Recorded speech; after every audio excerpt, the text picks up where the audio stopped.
I caught my husband and his secretary kissing in our bedroom. He smiled and said, "It's not what it looks like." By the end of the night, his smile was long gone. I never thought I'd find myself here, standing in the doorway of my own bedroom, watching the man I married, the man I trusted, kiss another woman. My heart raced, my blood ran cold. I'd never expected it to end like this. Kevin was sprawled on the bed, lips pressed against his secretary's. Her name was Jenna, and from the looks of it, they'd been at it for some time. They didn't hear me walk in. I stood frozen, gripping the doorframe, my mind spinning. How had this happened? Or had I gone wrong?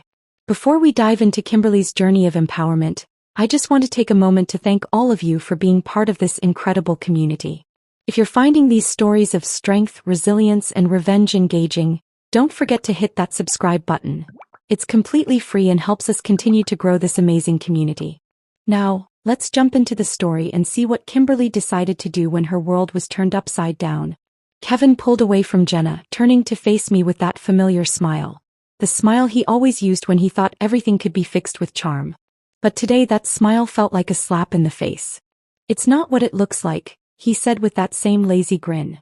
His voice was casual, too casual, as though I was the one making this a bigger issue than it needed to be.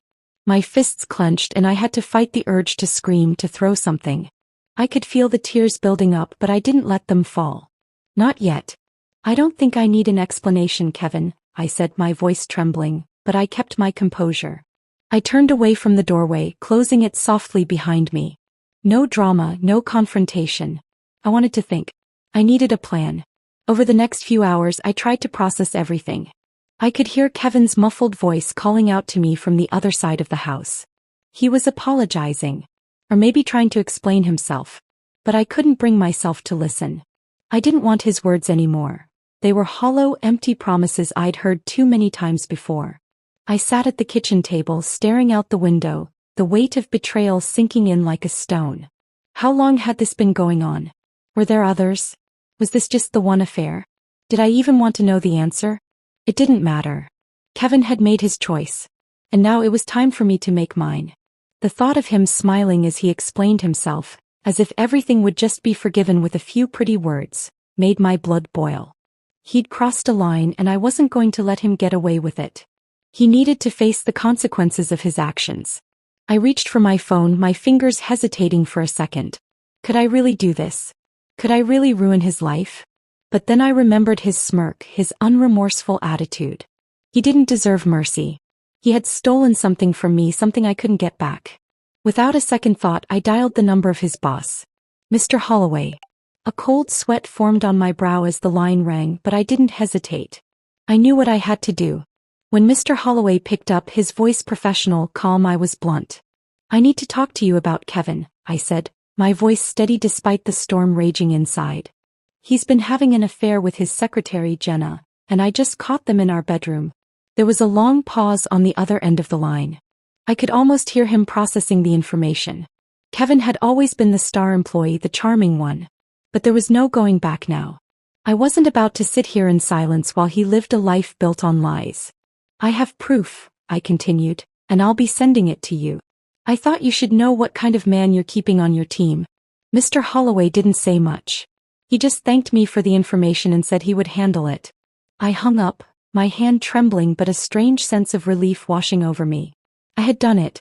Kevin's fate was no longer in my hands. It was in the hands of his employer, and I knew what would come next. Hours passed, though they felt like days. Kevin kept trying to reach me. I didn't answer. I couldn't stomach hearing his voice. He had ruined everything and now he was going to face the consequences.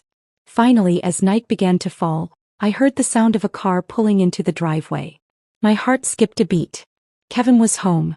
I walked to the door, took a deep breath and opened it. Kevin stood there, his face a mix of confusion and desperation. His eyes searched mine, but I didn't flinch. I didn't feel sorry for him anymore. "Kimberly," he said softly, his voice low, "please. Can we talk? I'm so sorry, I didn't mean for this to happen." I looked him in the eye.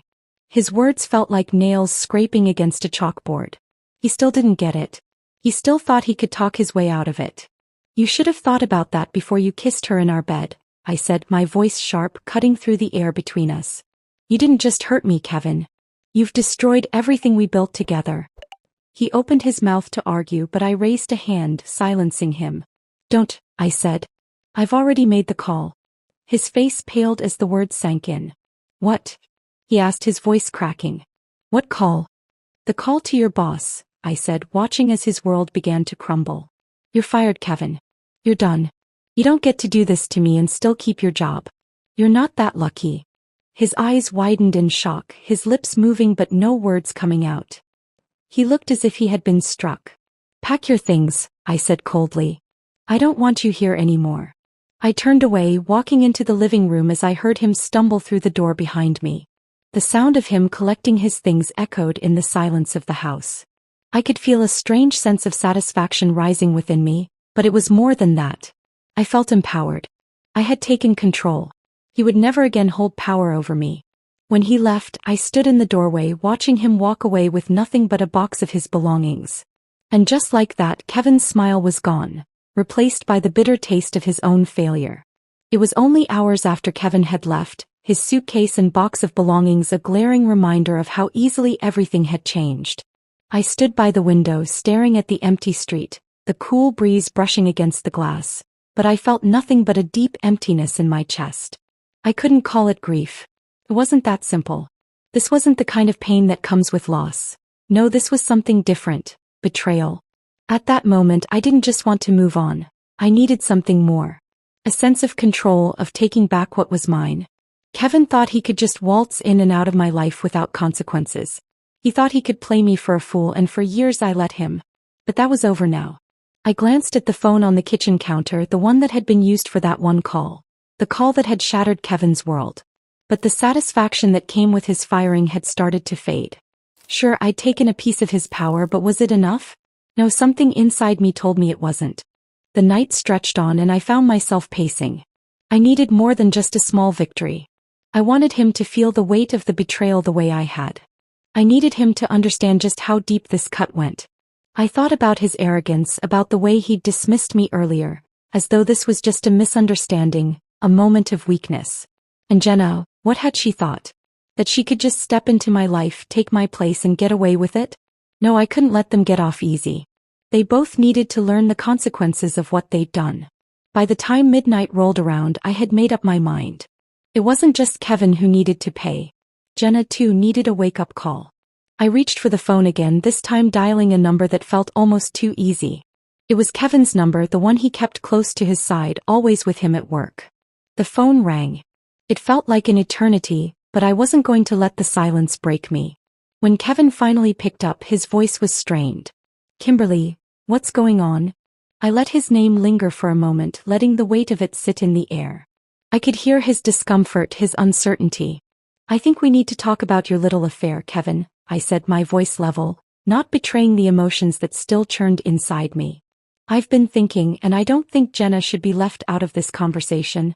There was a long pause and I could almost see his mind racing. He'd thought I'd forget. He'd thought it was all over once he left. But I wasn't done. Not yet. Jenna, he croaked. Kimberly, please, can we? I'll be in touch with her. I think it's time you both get the message, I said, cutting him off. You can't just destroy someone's life like you did mine and expect no repercussions. You hurt me, Kevin. You shattered everything, and now I'm going to make sure you both remember this night for a very long time. Kevin was silent for a moment, then I heard a faint, desperate laugh on the other end of the line. You really think you can just...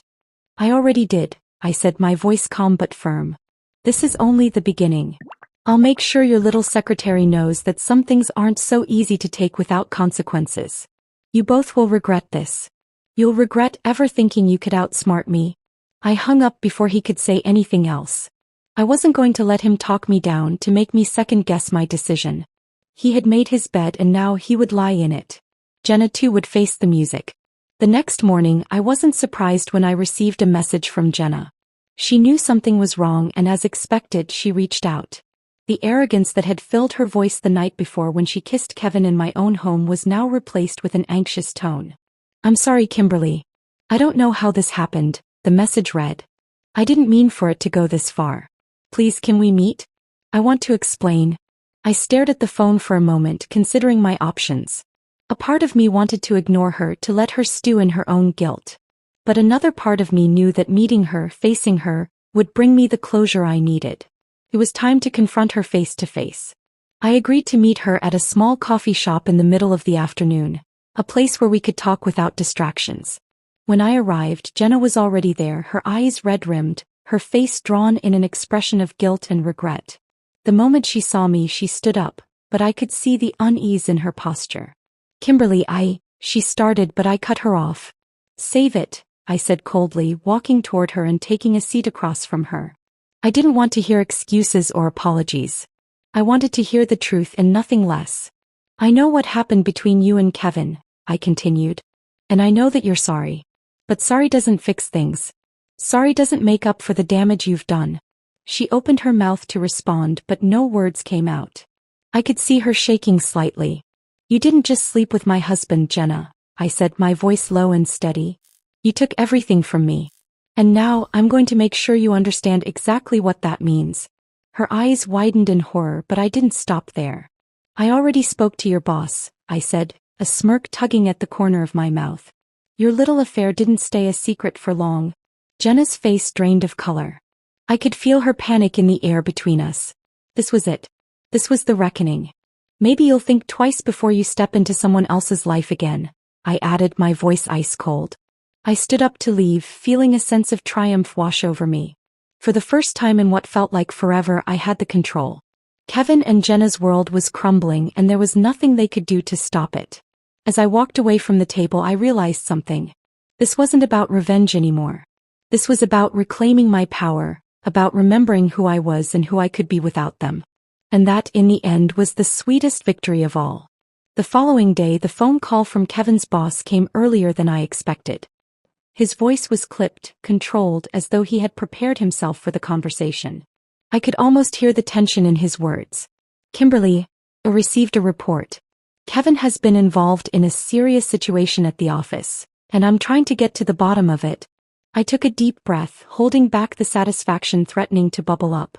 I knew this was coming, but hearing his tone made it feel real. I wasn't just taking away Kevin's job. I was taking away his sense of security, his pride, everything he had worked so hard for.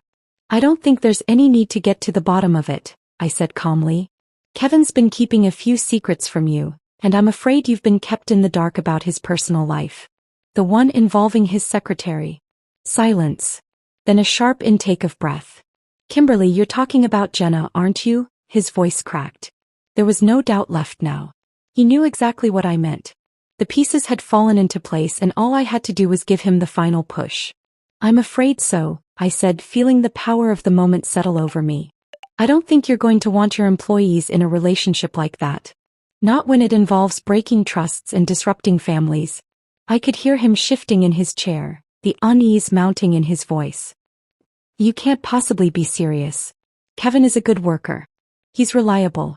But, if what you're saying is true—" "It is," I interjected, cutting him off. "But you don't have to worry. I'm handling it. I've already spoken to HR. I'm just letting you know so you don't get blindsided when things inevitably escalate. Kevin won't be working for you much longer, though." I made sure of that.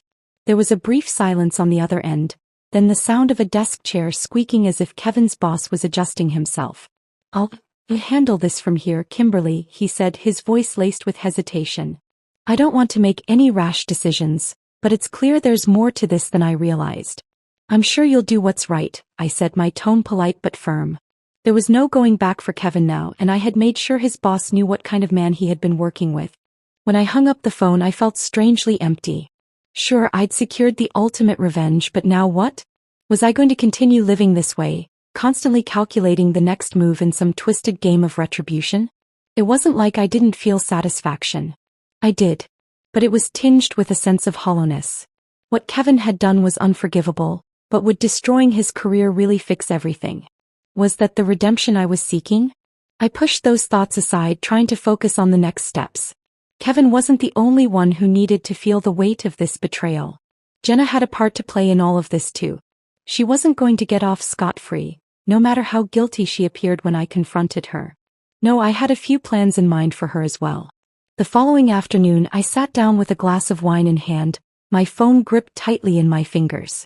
The day had been strange, like waiting for something big to happen, a shift in the air that made the whole world feel like it was holding its breath.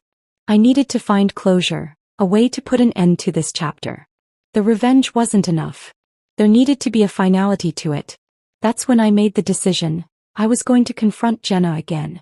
This time, there would be no room for apologies, no chance for her to pretend that she wasn't responsible.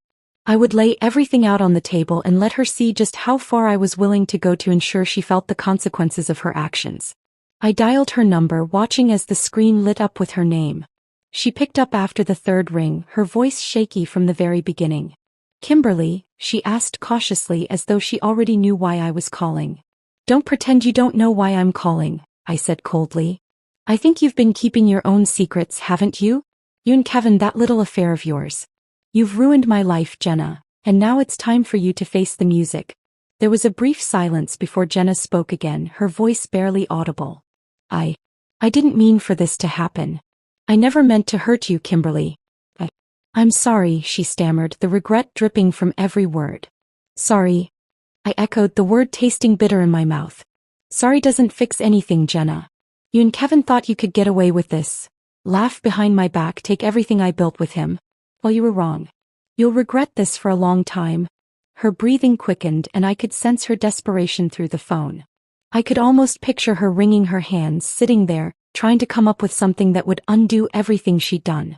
"I can fix this," she said, her voice cracking. "Please, Kimberly. Believe him. I'll do whatever it takes." I shook my head, even though she couldn't see me. "It's too late for that. There's nothing you can do to undo what's already been done. But I want you to know something. This is far from over. You're going to feel the consequences of this. Just like Kevin." I hung up without another word, the finality of it all sinking in. It wasn't enough to take away Kevin's job. It wasn't enough to watch him squirm. No, what I needed, what I craved, was the satisfaction of seeing them both fall. The feeling of knowing that their world was falling apart because of their actions. That was the true revenge. As I closed my eyes and took a long sip of my wine, I realized something. Revenge wasn't about the satisfaction in the moment. It was about the long burn, the sense of control that I had now, and the certainty that they would never be the same again. And that, in the end, was what mattered most. By the time Kevin walked in the door that evening, I was already waiting for him. He didn't notice me sitting on the couch at first, lost in his own world, probably thinking about how he would talk his way out of whatever mess he had created. But when I spoke, his face drained of color. The bravado he had carried earlier in the day, that smile he had worn so proudly when he stood in front of me with Jenna in our bed, was gone. "Kimberly, we need to talk," he said, his voice shaking. "Talk?" I repeated, my voice calm but laced with coldness. "I think it's a little too late for that, don't you? You've already said everything that needs to be said, haven't you? I walked into my own bedroom to find you and your secretary, kissing in my bed. And all you can do is smile and tell me that it's not what it looks like. What a joke, Kevin." His eyes flickered, guilt sweeping over his features, but it was too late for apologies. There was no way to take back the damage he'd done. It wasn't just about what happened in our bedroom anymore. It was everything. The lies. The secrecy. The betrayal. Everything I had believed in for the last several years was shattered. I didn't mean for it to happen like this," Kevin stammered, reaching out to me, his hands trembling. I pulled back, keeping my distance. "Save it. I've heard enough of your excuses over the years to know that when you say I didn't mean it, you really mean I got caught." Kevin's face darkened. He clenched his jaw, frustration building. "Kimberly, this isn't who I am. This isn't who we are. We've been through so much together. Don't just throw it all away over a mistake." I met his eyes, letting the silence hang in the air for a moment. I had heard all of this before. I had stood there, forgiving him after every misstep, every betrayal. But this was different. This wasn't just a moment of weakness. This was a calculated decision, and it showed me exactly who he was. "Is that what you think?" I asked, my voice quiet but sharp. "You think I'm just supposed to forget all of this? That it's just a mistake? You brought her into our home. You kissed her in our bed. And you think a few words are going to make it better?" Kevin took a step forward, desperation in his eyes. "Kimberly, please don't do this. We can work through this. I love you." I laughed bitterly, shaking my head. "Love? You're standing here telling me you love me while your hands were on her. And now you want me to believe that everything is fine? Oh, Kevin. This is over. I stood up, walking over to the side table and grabbing the envelope. His eyes followed me, curiosity growing as I held it up. What's that? He asked, a confused frown on his face. This, I said, letting the weight of the moment settle in, is your resignation letter. I've already spoken to your boss. I made sure of it. They're firing you. Your little secret affair won't go unnoticed anymore. Kevin's face went from shock to disbelief. What? Kimberly, you didn't. You couldn't. I could and I did, I said, my tone unwavering. You've done enough damage to our lives and now you're going to learn that actions have consequences. I won't just stand here and let you ruin everything I've worked for. His eyes widened and for the first time I saw fear. You can't be serious. You wouldn't do that to me. You can't just destroy everything we've built. I stared at him for a long moment, allowing his words to hang in the air. The guilt that had once weighed on my chest now seemed insignificant compared to the anger that had been simmering inside me since the moment I found out. Kevin had crossed a line that I couldn't, no I wouldn't, tolerate. You did this, Kevin. You destroyed everything, I said, my voice low but resolute. Now it's time to face the consequences. With that, I handed him the envelope. He reached for it, his hand trembling, but I stopped him. Not yet, I said, my voice cold. First, you need to take a good look at what you've done. This isn't just about a job. This is about everything you've taken from me. The trust, the respect, the future I thought we had. I want you to remember that. When you walk out that door tonight, know that it's over. For good. Kevin's face twisted with a mix of emotions, rage, regret, and confusion. But there was nothing left to say. He had dug his own grave. And as I watched him crumble, I couldn't help but feel a small sense of vindication. This was the moment I had been waiting for, the moment when the truth finally came to light and he had nowhere to hide. But it wasn't over yet. There was still Jenna to deal with. As Kevin left, the weight of what had just happened hit me all at once. The feeling of satisfaction wasn't as overwhelming as I had imagined, but it was still there. It was something I had to do. Something that I had to make him feel. But I wasn't done yet. I still had one final piece to play. And when I was finished, there would be no room for any more lies, no more false promises. There would only be the cold, hard truth. Kevin had made the biggest mistake of his life. But I wasn't finished yet. I was far from done. And this was only the beginning. After the sting of Kevin's betrayal and the bitter fire of revenge that had already taken hold of Kimberly, the next chapter of their story unfolded. A chapter where the consequences of their actions would be realized. Kimberly's resolve had been hardening with each passing hour. She had already taken swift and decisive actions to dismantle Kevin's life piece by piece. His job, gone. His sense of security shattered. But Kimberly knew there was more to be done. This wasn't just about inflicting pain for the sake of it. She wanted him to experience the emotional upheaval, to truly comprehend the gravity of what he'd done. And she had one final powerful card to play. I watched him with a calmness that unnerved even me. Kevin had come back to the apartment, his usual confident swagger now gone. His shoulders slumped as he stood in the hallway, holding the box I had handed him earlier that evening. The reality of the situation was settling in, and he knew there was nothing he could say that would fix what had been done. You can't just do this, Kevin muttered, his voice tinged with frustration. He was fumbling with the buttons on his coat, avoiding eye contact, almost as if trying to wish the situation away. This is insane. You've ruined everything. I didn't respond immediately. I simply studied him. This man who had once been my partner, my confidant, and now stood before me as nothing more than a shattered version of what he'd once been. His arrogance had disappeared, replaced by desperation. You know, Kevin, I said slowly, you had everything handed to you on a silver platter. A good job, a beautiful wife, a comfortable life. But you threw it all away for a few moments of weakness. Now I'm making sure you understand exactly what it feels like to lose everything. My voice trembled, but I quickly regained control, forcing the bitterness and hurt to fuel my words. He stood in silence for a long moment, a look of disbelief still on his face. He couldn't grasp the reality of it all. The sudden destruction of his life. I don't know what you want me to say, Kevin said at last, his voice soft. I never meant for it to get this far. It was a mistake, Kim. Please, don't do this. I could see the pleading look in his eyes, but it only made me more resolute. His pleas weren't for forgiveness, they were for himself. I had seen enough of that self-centeredness to last a lifetime. You don't get to decide how this ends, Kevin, I replied, my words cutting through the silence. You lost that right the moment you decided to betray me. You think your apology will fix this? Well, your apology means nothing. Not after everything. He looked down, his fists clenched at his sides, his jaw set. I could tell he was fighting back the tears, trying to hold on to some shred of dignity, but it was clear that it was slipping through his fingers. And I was ready to watch him fall. You think this is the end? I asked, my voice quieter now. I made sure to reach out to your boss, not just to tell him about the affair but about everything else. The falsified reports. The lies you told just to cover your tracks. This isn't just about losing a job. It's about your reputation. And that's something that doesn't come back so easily.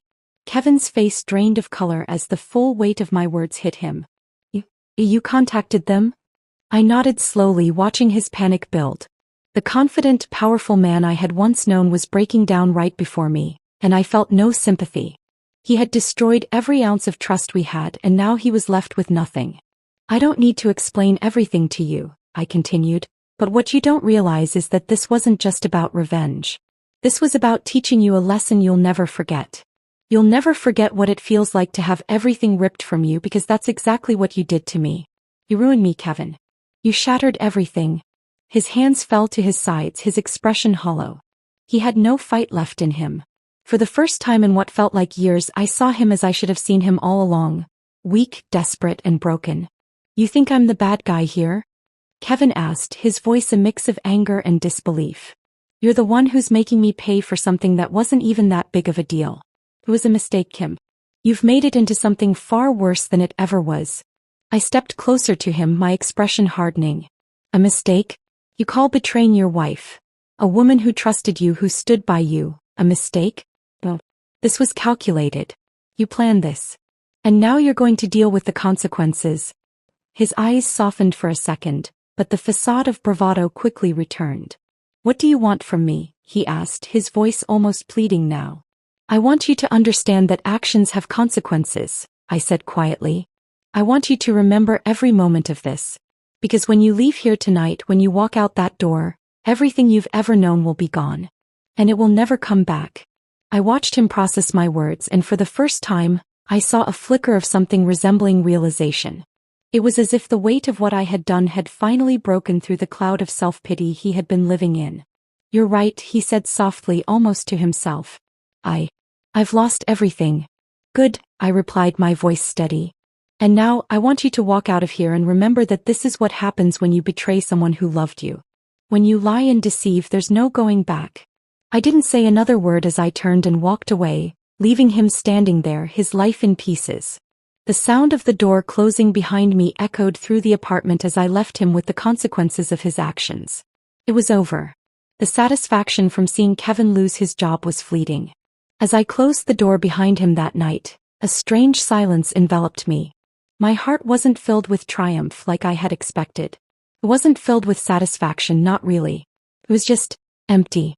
The taste of revenge lingered on my tongue, bitter and strange, but there was no joy in it. It hadn't healed anything. It hadn't fixed the parts of me that had been broken by his lies, his betrayal. I sat down on the couch, staring at the empty space where his things used to be. I'd gone through everything before handing it to him. His clothes, his shoes, his wallet. Each item a painful reminder of the life I had once shared with him. It should have been cathartic, but instead, it felt like I was drowning in the aftermath of my own choices. The truth was, I wasn't sure what I had hoped to gain from this. I had taken everything from him, but in doing so, I had sacrificed my own peace. The anger that had driven me for so long now felt hollow, replaced by something darker and more unsettling. Regret. Could it be that I was just as lost as he was? I walked over to the window, peering out at the city below. People moved about their lives, happy, indifferent, carefree, and yet here I was stuck in the wreckage of my own making. Had it really been worth it? All of it? The sleepless nights, the phone calls to his boss, the harsh words I'd thrown at him. What had I truly gained, other than a hollow victory? I thought back to the moment when I had first caught them, Kevin and his secretary, wrapped in each other's arms, kissing in our bedroom. His smile, that smug, careless smile, would haunt me for a long time.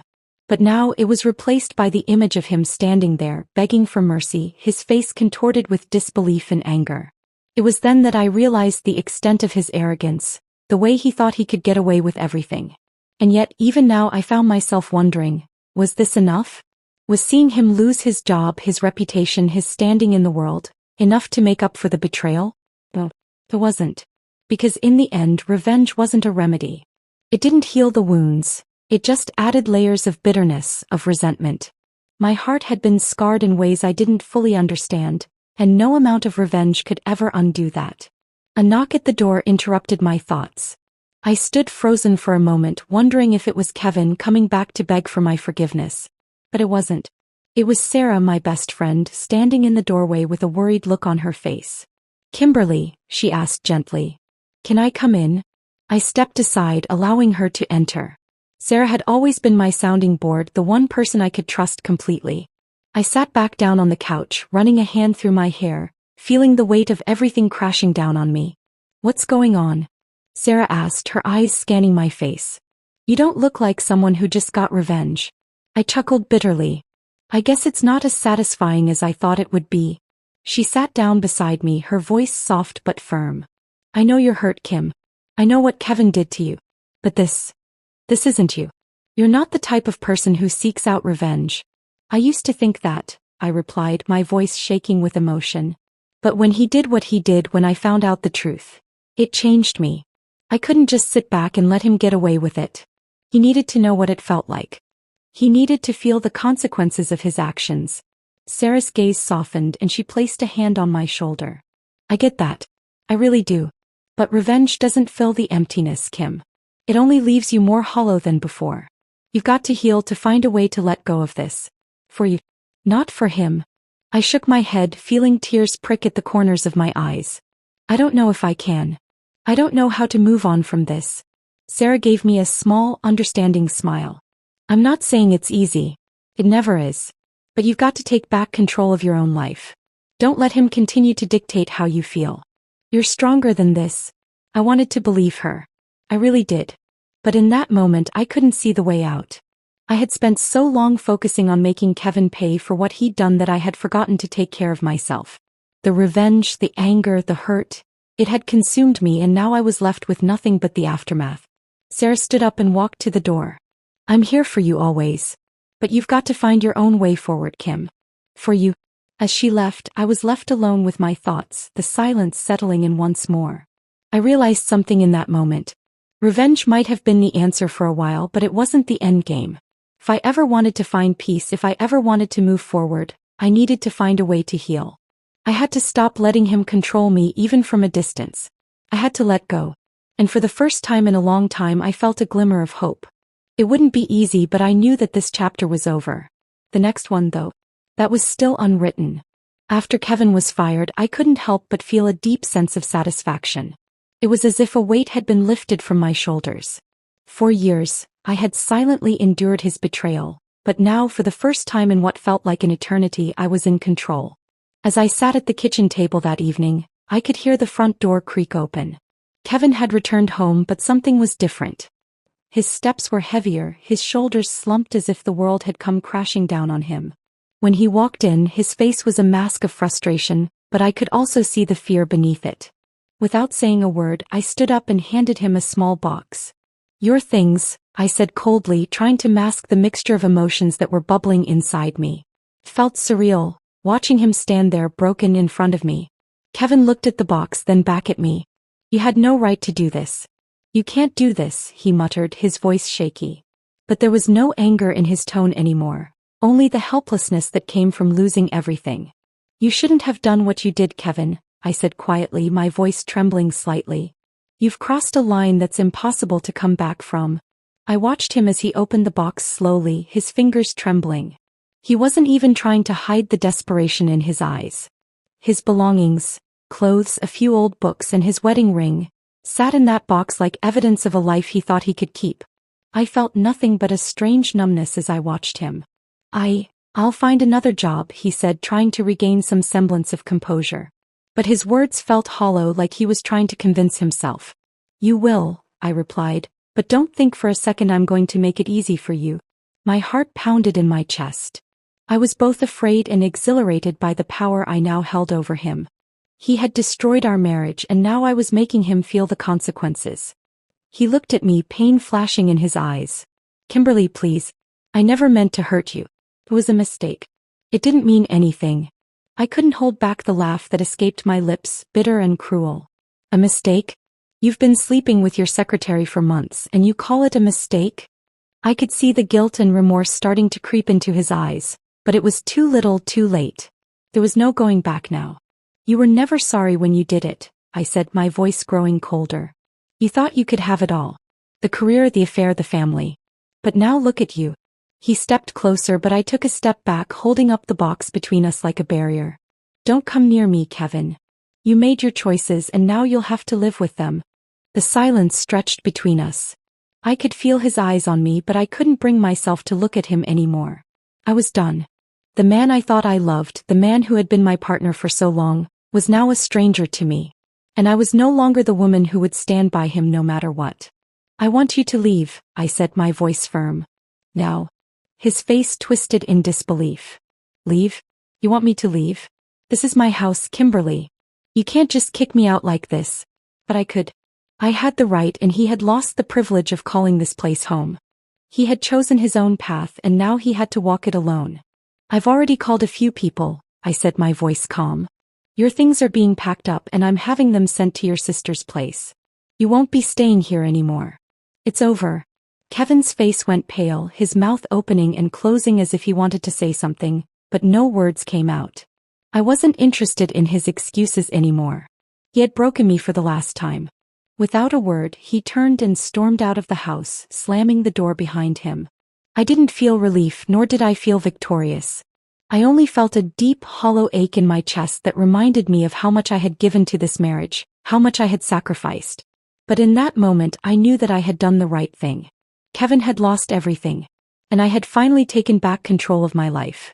As the door slammed, I closed my eyes and exhaled slowly, the weight of the decision I had made settling in. I didn't know what the future held, but I knew I had to move forward, on my own. And for the first time in a long time I wasn't afraid. My boss humiliated me during a luxury retreat. She's used to scrubbing floors. Let her clean the pool area. He tossed me a mop in front of everyone. They laughed. He didn't know the guest list had just changed. I vanished that night. And returned in a helicopter. Silence fell. The silver Mercedes pulled away from the circular driveway, leaving me standing alone with my battered duffel bag and the weight of a promise I'd made to a woman who could no longer hold me accountable. My scuffed white sneakers, the same ones I'd worn through college, felt foreign against the polished marble steps of Serenity Haven. The irony wasn't lost on me. Here I was, about to become invisible in the very place my mother had built from her dreams. The receptionist's manicured nails clicked against her keyboard without pause when I approached. Her nameplate read Brittany in gold letters, and her expression suggested I was interrupting something far more important than my arrival. You the new girl? She asked, eyes still glued to her screen. Clock in, grab a uniform, don't be late. Locker rooms down the hall, third door on your right. Orientation starts in 20 minutes. I nodded, absorbing every detail. The way she didn't offer her name. How her voice carried the practiced indifference of someone who'd delivered this speech countless times. The subtle way she positioned her body to create distance. I wasn't a person to her. I was just another replaceable pair of hands. Thank you, I said softly, shouldering my bag. She didn't acknowledge the gratitude. Before we continue, if you believe everyone deserves workplace dignity regardless of their role, please subscribe. It's free and helps us reach more people who need to hear this. Now let's see how this unfolds. The employee corridor felt like stepping into a different world. Gone were the warm earth tones and soft lighting of the guest areas. Here fluorescent bulbs buzzed overhead, casting harsh shadows on beige walls. My footsteps echoed against the linoleum floor, each step taking me further from the life I'd known and deeper into the reality my mother had wanted me to understand. From day one I became a student of human behavior. During my first kitchen shift I watched the head chef, Marcus, tear into a teenage prep cook who diced onions slightly too large. "We're not feeding pigs here," he screamed, his face flushed red. "Do it again, and this time use your brain." The kid's hands shook as he started over, and I saw something die behind his eyes, that spark of eagerness every new employee brings on their first day. But it was Scott Morrison, the operations head, who truly commanded attention. He moved through the halls like royalty inspecting his kingdom, his pressed khakis and polo shirt marking him as management even without his badge. "Remember, people," he'd announced during staff meetings, "you're all dispensable. There's a line of applicants waiting to take your place." He'd pause, letting the threat settle like dust. "Excellence isn't optional here. It's survival." The maintenance staff occupied an even lower rung on this invisible ladder. Jordan Martinez worked quietly, efficiently, his tool belt jangling softly as he moved through the shadows of early morning and late evening. Most people looked right through him as if he were part of the furniture. But I noticed how he held doors for the elderly housekeepers, how he always had a spare light bulb or a working pen when someone needed one. There was kindness in his silence, dignity in his invisibility. On my third day, while changing out of my uniform, I heard soft crying from the restroom stall. The sound was muffled, desperate, someone trying hard not to be heard. I recognized the voice. Emma, barely 19, with eager eyes and hands that worked twice as fast as anyone else's. She'd been assigned to the guest suites, the most scrutinized position in housekeeping. I didn't knock. Didn't ask questions. Instead, I reached into my bag and pulled out the granola bar I'd saved from lunch. I slid it under the stall door and waited. The crying stopped. A trembling hand reached down and took the offering. "Thank you," came a whispered voice. I squeezed her shoulder gently through the door and left without a word. Sometimes kindness speaks louder than conversation. The break room became my observatory. 20 minutes of unpaid time where masks slipped and real personalities emerged. Most tables buzzed with gossip or complaints, but one sat perpetually empty except for a single occupant. Gloria Santos had worked at Serenity Haven for 8 years, her silver hair always neat despite the physical demands of her job. She ate alone, read paperback novels with worn covers, and minded her own business with the wisdom of someone who'd learned when to speak and when to listen. One particularly exhausting afternoon, after scrubbing guest bathroom tiles until my knees ached, I collapsed into the chair across from her. She looked up from her apple slices and romance novel, studied my face for a moment, then patted the seat beside her. "I don't talk much either," she said, her voice carrying the faint trace of an accent I couldn't place. "But that doesn't mean we can't share the quiet." From that day forward, we became companions in silence. She'd offer half her apple, I'd share my crackers. No life stories, no complaints about management, no gossip about coworkers. Just two women finding peace in each other's presence during the brief respite between shifts. My notebook became my constant companion. A small black journal where I recorded observations that might seem meaningless to others but painted a complete picture for me. Staff schedules, management habits, guest complaint patterns, maintenance issues that went unreported. During my lunch breaks, I'd sketch the layout of different floors, noting blind spots in security coverage and areas where employees felt safe to speak freely. It was during one of these sketching sessions that Jordan found me. I'd chosen a quiet corner near the loading dock, my pen moving quickly across the page as I mapped out the service corridors. "Planning an escape?" he asked, his tone light but curious. There was no judgment in his voice, just genuine interest. I looked up at him, really looked. He had kind eyes behind wire-rimmed glasses and calloused hands that spoke of honest work. "More like understanding the layout," I replied truthfully. "I learn better when I can see how everything connects." He nodded as if this made perfect sense. "This place has more hidden passages than most people realize. Built that way on purpose." He paused, then added quietly, "The woman who designed it understood that sometimes people need escape routes." My pen stopped moving. "The original owner?" "Yeah. Elena Hartley. She died a few years back, but everyone who worked for her still talks about how different things were then." His voice carried genuine respect. "She knew everyone's name, asked about their families. Made this place feel like, well, like family." I resumed sketching, but my hand trembled slightly. "What happened to her family?" "Has a daughter somewhere, I think. But she never comes around. Probably too busy with her fancy life to care about this place." He shrugged. "Can't say I blame her. Money changes people." If only he knew how wrong he was about that daughter. But my silence had become my greatest asset, and I wasn't about to abandon it now.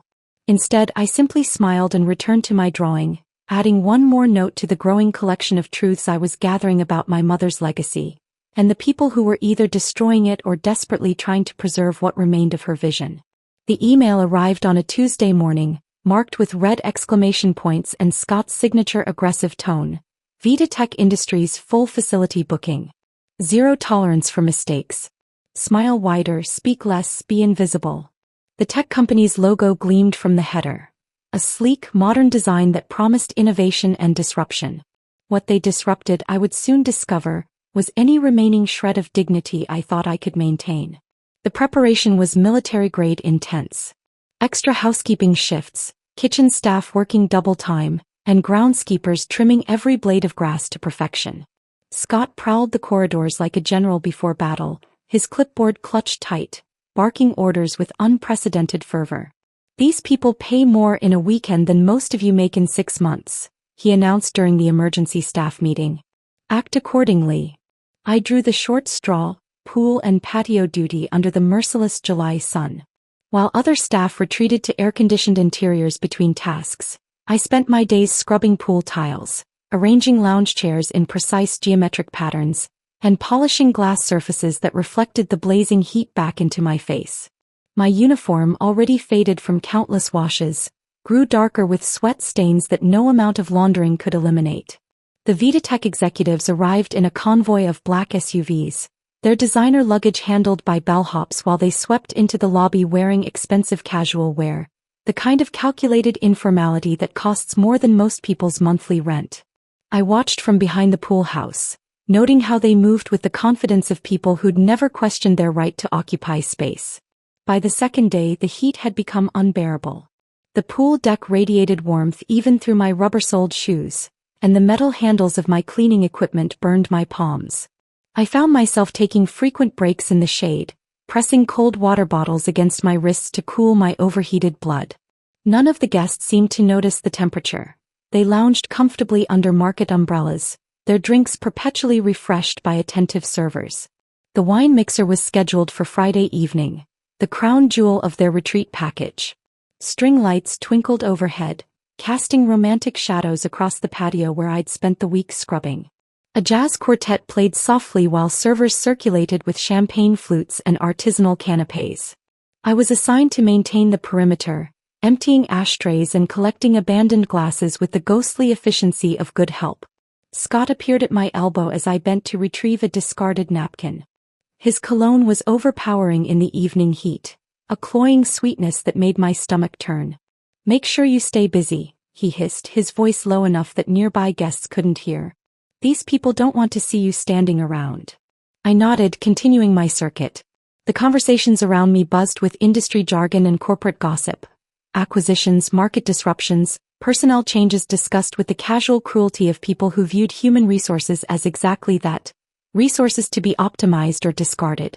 One executive laughed loudly about cleaning house in his engineering department, the metaphor hitting closer to home than he could have imagined. The moment arrived without warning. I was refilling the champagne bucket with ice when Scott's voice cut through the ambient chatter like a blade. "Perfect timing," he announced, his tone jovial but carrying an edge that made several conversations pause. "She's used to mops. Let her clean the pool drain too." The mop appeared in my peripheral vision before I could process what was happening. Scott's throw was deliberate, theatrical, a performance designed for maximum humiliation.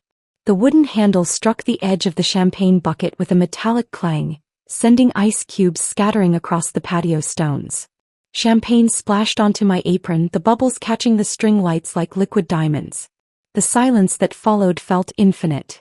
I could hear my own heartbeat, the distant jazz quartet, the gentle lap of pool water against tiles.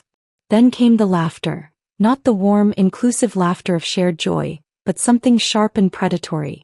It started with one person, then rippled outward like a toxic wave. Phones appeared in hands, cameras pointed in my direction as if I were part of the evening's entertainment. My body moved on autopilot. I bent down, retrieved the mop, and straightened slowly.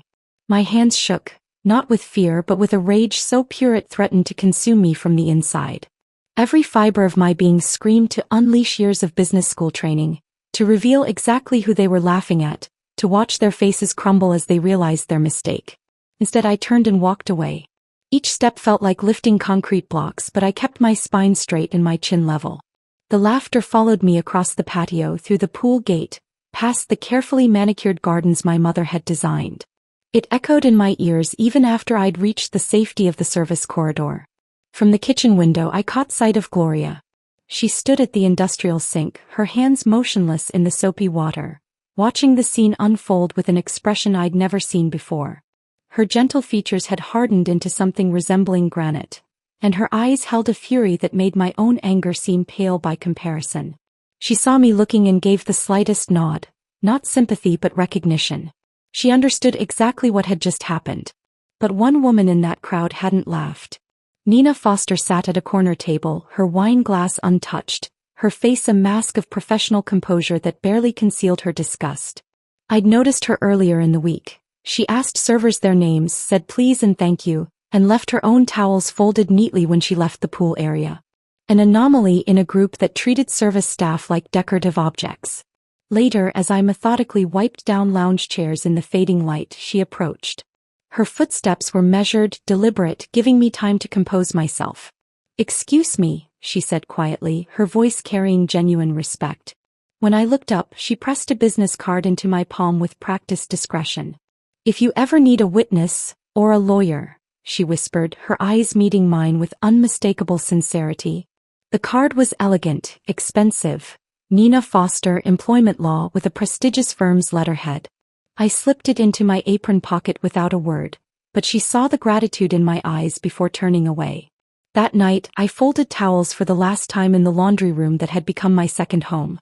My hands moved automatically through the familiar motions while my mind processed the evening's events. I pulled out a piece of hotel stationery and wrote carefully, "Gloria, thank you for seeing me when others looked through me. Your kindness meant everything. I changed out of my uniform slowly, savoring the symbolic weight of removing each piece. The name tag went into the trash. The apron followed. I pulled on my own clothes. Jeans and a simple t-shirt that felt like armor after days in that polyester prison. The rear service gate creaked as I pushed it open, stepping into the warm night air. Behind me, the retreat glowed with golden light, laughter still drifting from the patio where my humiliation had become their entertainment. I didn't look back. I didn't say goodbye. Some exits don't require explanations, they speak for themselves.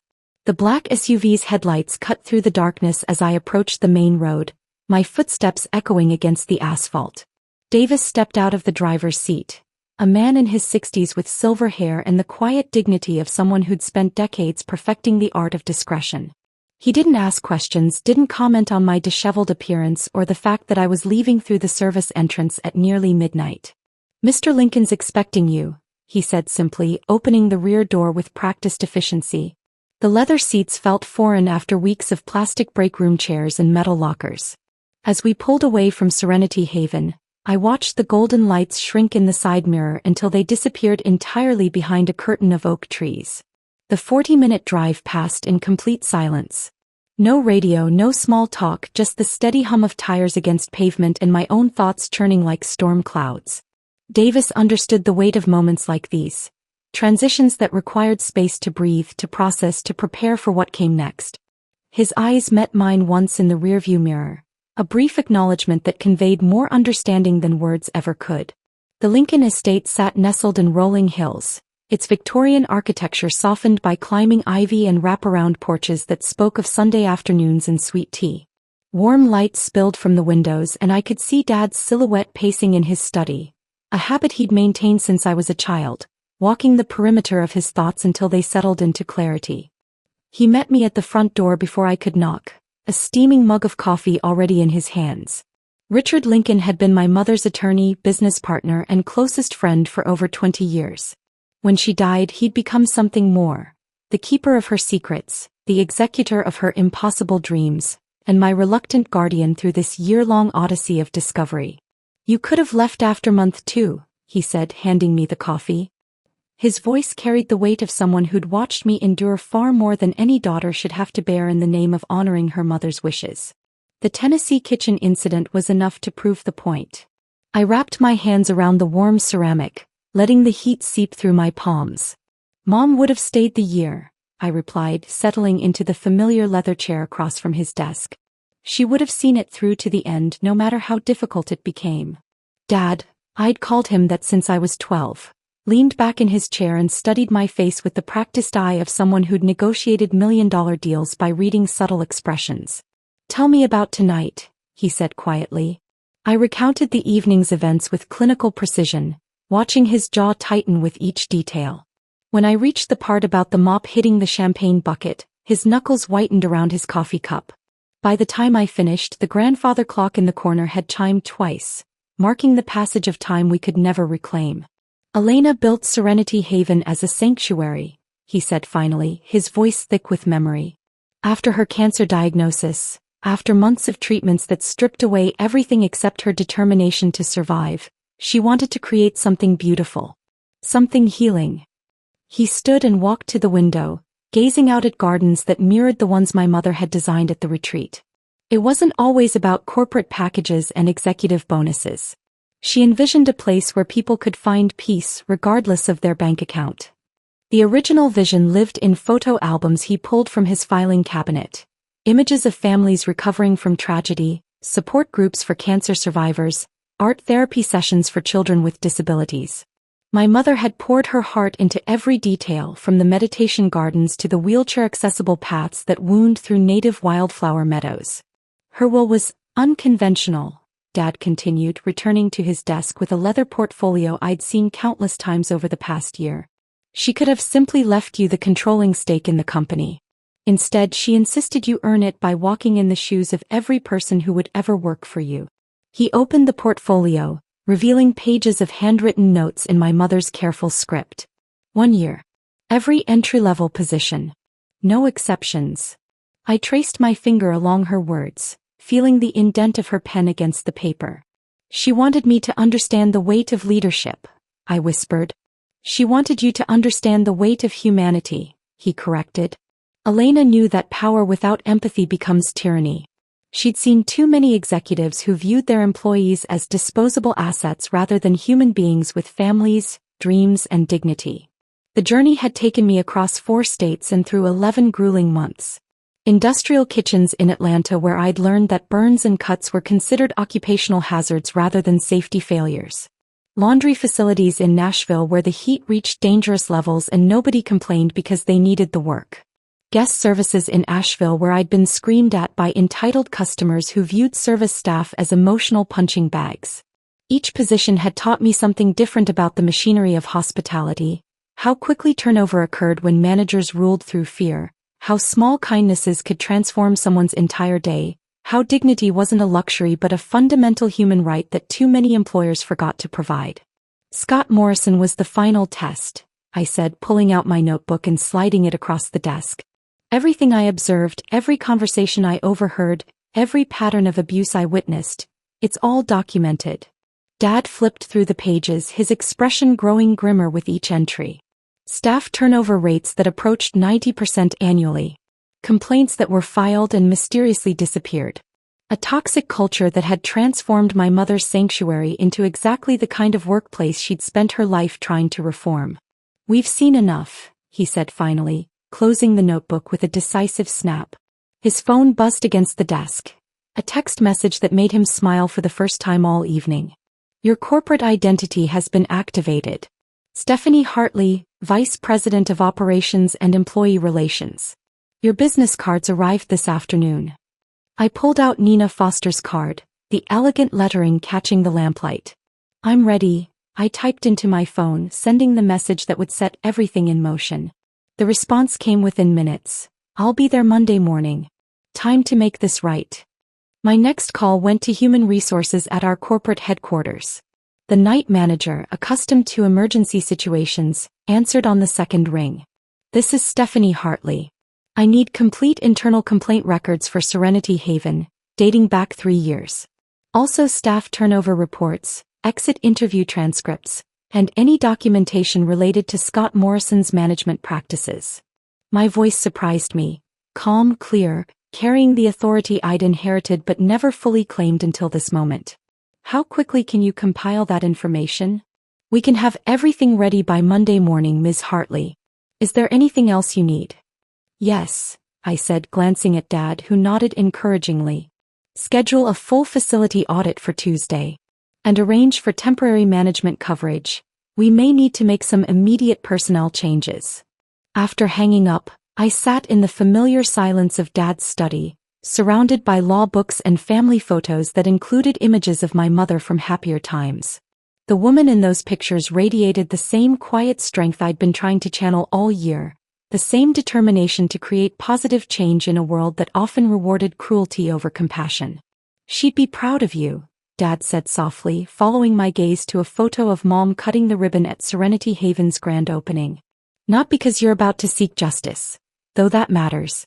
She'd be proud because you chose to learn rather than judge, to understand rather than condemn. The truth behind the name, Hartley, carried more weight than I'd ever fully comprehended. It wasn't just about ownership or inheritance. It was about responsibility, legacy, and the courage to transform pain into purpose. Tomorrow would bring confrontation, difficult conversations, and the kind of leadership decisions that would define not just my career, but the kind of person I chose to become. Monday morning arrived with the kind of crisp clarity that makes everything seem possible. I chose my outfit with deliberate care, charcoal slacks that spoke of authority without arrogance, a navy blazer that commanded respect, and the pearl earrings my mother had worn to every important business meeting. The badge felt substantial in my palm. Stephanie Hartley, Field Auditor, Corporate Operations. No more polyester uniforms. No more anonymity. The front doors of Serenity Haven opened with a soft whoosh of air conditioning, and I stepped into the marble lobby where Brittany still sat behind her pristine reception desk. Her manicured fingers paused over her keyboard as I approached, her expression shifting from practiced indifference to curiosity. She didn't recognize me. 3 weeks had transformed more than just my clothing. Good morning, I said, presenting my badge with the same professional courtesy I'd once craved from her. Stephanie Hartley, Corporate Operations. I'll need access to the staff briefing room in 15 minutes. Her eyes widened as she processed the name, Hartley, like the plaques throughout the building, like the company letterhead. Of course, Ms. Hartley. Should I notify Mr. Morrison? That won't be necessary, I replied, watching recognition dawn across her features. He'll be informed shortly. The employee corridor felt different now, charged with anticipation rather than resignation. Word traveled fast in places like this. By the time I reached the briefing room, conversations had shifted to hushed whispers and questioning glances. The fluorescent lights that had once felt harsh now illuminated a space about to undergo transformation. Sandra Williams from corporate HR had arrived 30 minutes earlier, her briefcase packed with documentation that would reshape everything. A woman in her 50s with silver-streaked hair and the no-nonsense demeanor of someone who'd spent decades cleaning up other people's messes, she reviewed her files one final time as staff members filtered into the room. I watched familiar faces claim their usual seats. Jordan near the back, his tool belt traded for clean khakis and a button-down shirt that made him look younger, more hopeful. Emma, the young cleaner who'd cried in the bathroom stall, chose a middle-row seat, her posture straighter than I'd ever seen it. And there was Gloria, settling into her customary corner chair with the quiet dignity that had drawn me to her weeks ago. When Scott entered, the room's energy shifted perceptibly. He wore his usual uniform of pressed khakis and a polo shirt, his clipboard clutched like a shield against whatever corporate audit was about to disrupt his carefully constructed kingdom. His eyes swept the room with practiced authority until they landed on me. For a split second, confusion flickered across his features. He'd seen me before, somewhere, sometime, but couldn't quite place the context. Then Sandra stood and his attention shifted to the immediate threat of a corporate HR review. Good morning, everyone, I began, my voice carrying through the room with calm authority. We're here today to review ethical conduct standards at Serenity Haven. This facility has a proud history of hospitality excellence, and we want to ensure that extends to how we treat each other as colleagues and team members. Whispers rippled through the assembled staff like wind through tall grass. I saw Marcus, the kitchen manager, shift uncomfortably in his seat. The housekeeping supervisor's face had gone pale. And Gloria, dear Gloria, dropped her pen with a soft clatter that seemed to echo in the sudden silence. Her eyes met mine across the room, and I watched understanding bloom across her weathered features. The quiet woman who'd shared apples in silence, who'd offered kindness without expectation of return, was seeing me, really seeing me for the first time. Her hand pressed against her heart as if to steady its sudden racing. Scott's chuckle cut through the tension like a blade. Well, well, he said, rising from his chair with theatrical confidence. Now you're playing inspector? What's next? Gonna teach us all how to fold towels properly? The condescension in his voice was palpable, designed to diminish me in front of the very people who'd watched him humiliate others countless times. I reached into my briefcase and withdrew a manila folder thick with documentation.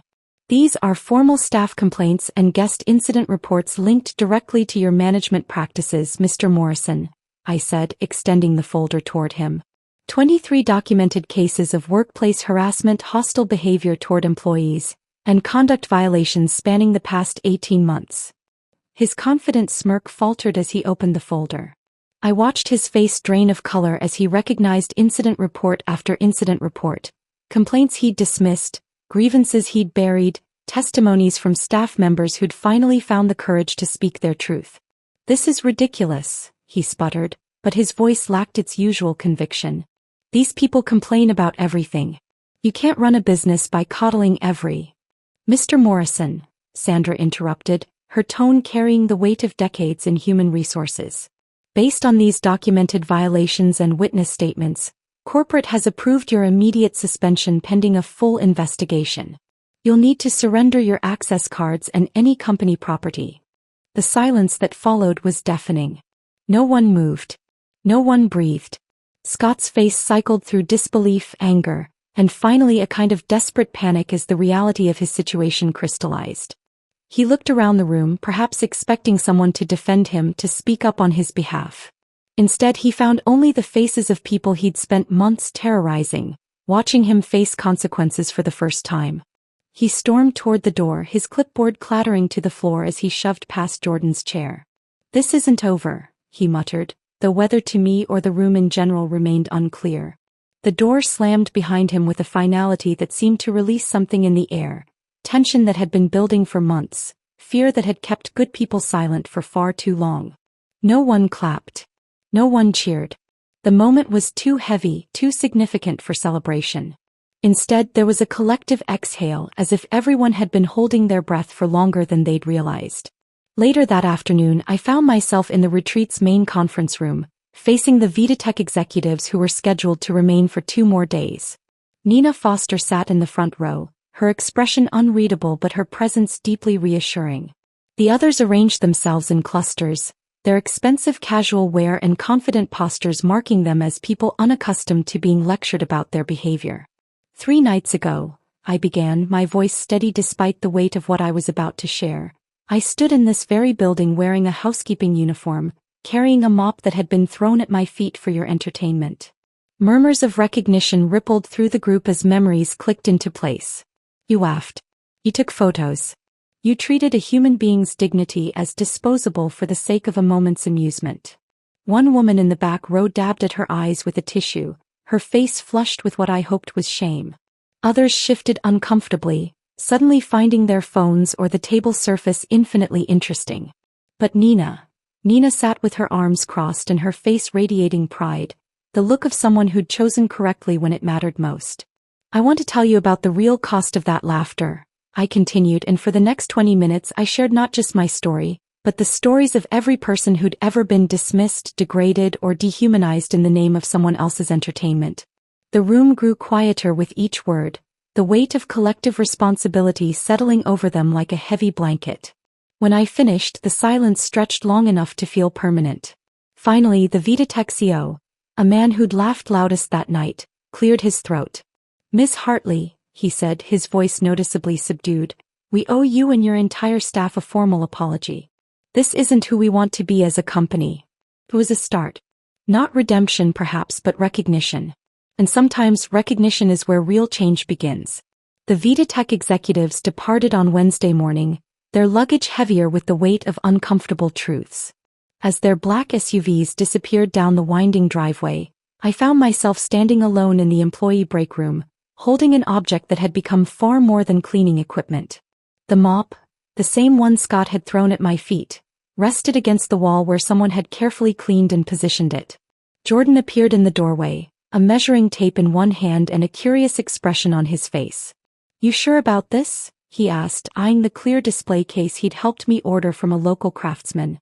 The glass was pristine, the wooden base crafted from reclaimed oak that matched the retreat's rustic aesthetic. "Absolutely certain," I replied, lifting the mop with reverence rather than resignation. Inside the case it looked transformed, not a tool of humiliation but a symbol of dignity reclaimed. The brass plaque Jordan had engraved read simply, "Respect starts here." As words spread through the building, staff members began filtering into the break room throughout the afternoon. They came quietly, individually, some touching the glass with gentle fingers, others simply standing in contemplative silence. Emma, the young cleaner who'd become my first ally in kindness, traced the letters on the plaque with tears in her eyes. "It's beautiful," she whispered. The real work began that evening in my temporary office, formerly Scott's domain, now stripped of his aggressive motivational posters and redecorated with plants and comfortable seating. I spread the existing training manuals across my desk, their corporate speak language and intimidating legal jargon painting a picture of an organization more concerned with protecting itself than supporting its people. Page by page I rewrote everything. Where the old manual stated, "Employees must maintain professional appearance standards at all times," the new version read, "We believe everyone deserves to feel confident and comfortable while representing our team." Instead of "failure to comply will result in disciplinary action," I wrote, "If you need support meeting any of these guidelines, please speak with your supervisor or HR representative." The anonymous reporting system required delicate engineering. Working with an outside consultant recommended by Nina Foster, we installed digital kiosks in private locations throughout the facility, tucked into alcoves near the employee entrance, positioned discreetly in the locker rooms, accessible but not obvious. Staff could report concerns, suggestions, or compliments without fear of retaliation. Dr. Sarah Chin arrived the following Monday, her warm smile and gentle demeanor immediately putting nervous employees at ease. A licensed counselor specializing in workplace trauma, she set up office in what had once been a storage room, transforming it into a sanctuary with soft lighting, comfortable furniture, and the kind of confidentiality that allows healing to begin. "I've worked in hostile environments before," she told me during our initial consultation, "but the culture here feels different already. There's hope in the air. That's not something you can manufacture." The quarterly shadowing program proved to be the most transformative initiative. When I announced that all management personnel would spend one full week every 3 months working alongside entry-level staff, the reactions varied dramatically. Marcus, the kitchen manager, looked genuinely terrified. "You want me to wash dishes?" he asked incredulously. "I want you to understand the people who wash dishes," I corrected. "Their challenges, their insights, their contributions to our success." His first day on dish duty was humbling. By hour 3, his pristine chef's coat was soaked with sweat and steam. By hour 6, he was chatting with the prep cooks about equipment improvements they'd been suggesting for months. By week's end, he'd implemented 3 efficiency changes that cut cleaning time by 30% while improving working conditions. The transformation rippled through every department. Housekeeping supervisors discovered that their staff had brilliant ideas about room turnaround procedures. Front desk managers learned about the physical toll of carrying heavy linens up 3 flights of stairs when the service elevator broke down. Maintenance supervisors realized their team had been jerry-rigging solutions to problems that could be permanently fixed with modest equipment investments. Gloria's metamorphosis was the most remarkable to witness. No longer relegated to solitary lunches, she found herself surrounded by colleagues eager to hear her stories and benefit from her decades of institutional knowledge. When I offered her the position of staff mentor, a newly created role focused on supporting new employees and facilitating communication between departments, her eyes filled with tears. "I never thought anyone saw me as more than just background," she admitted, her voice trembling with emotion. "You've given me back my voice.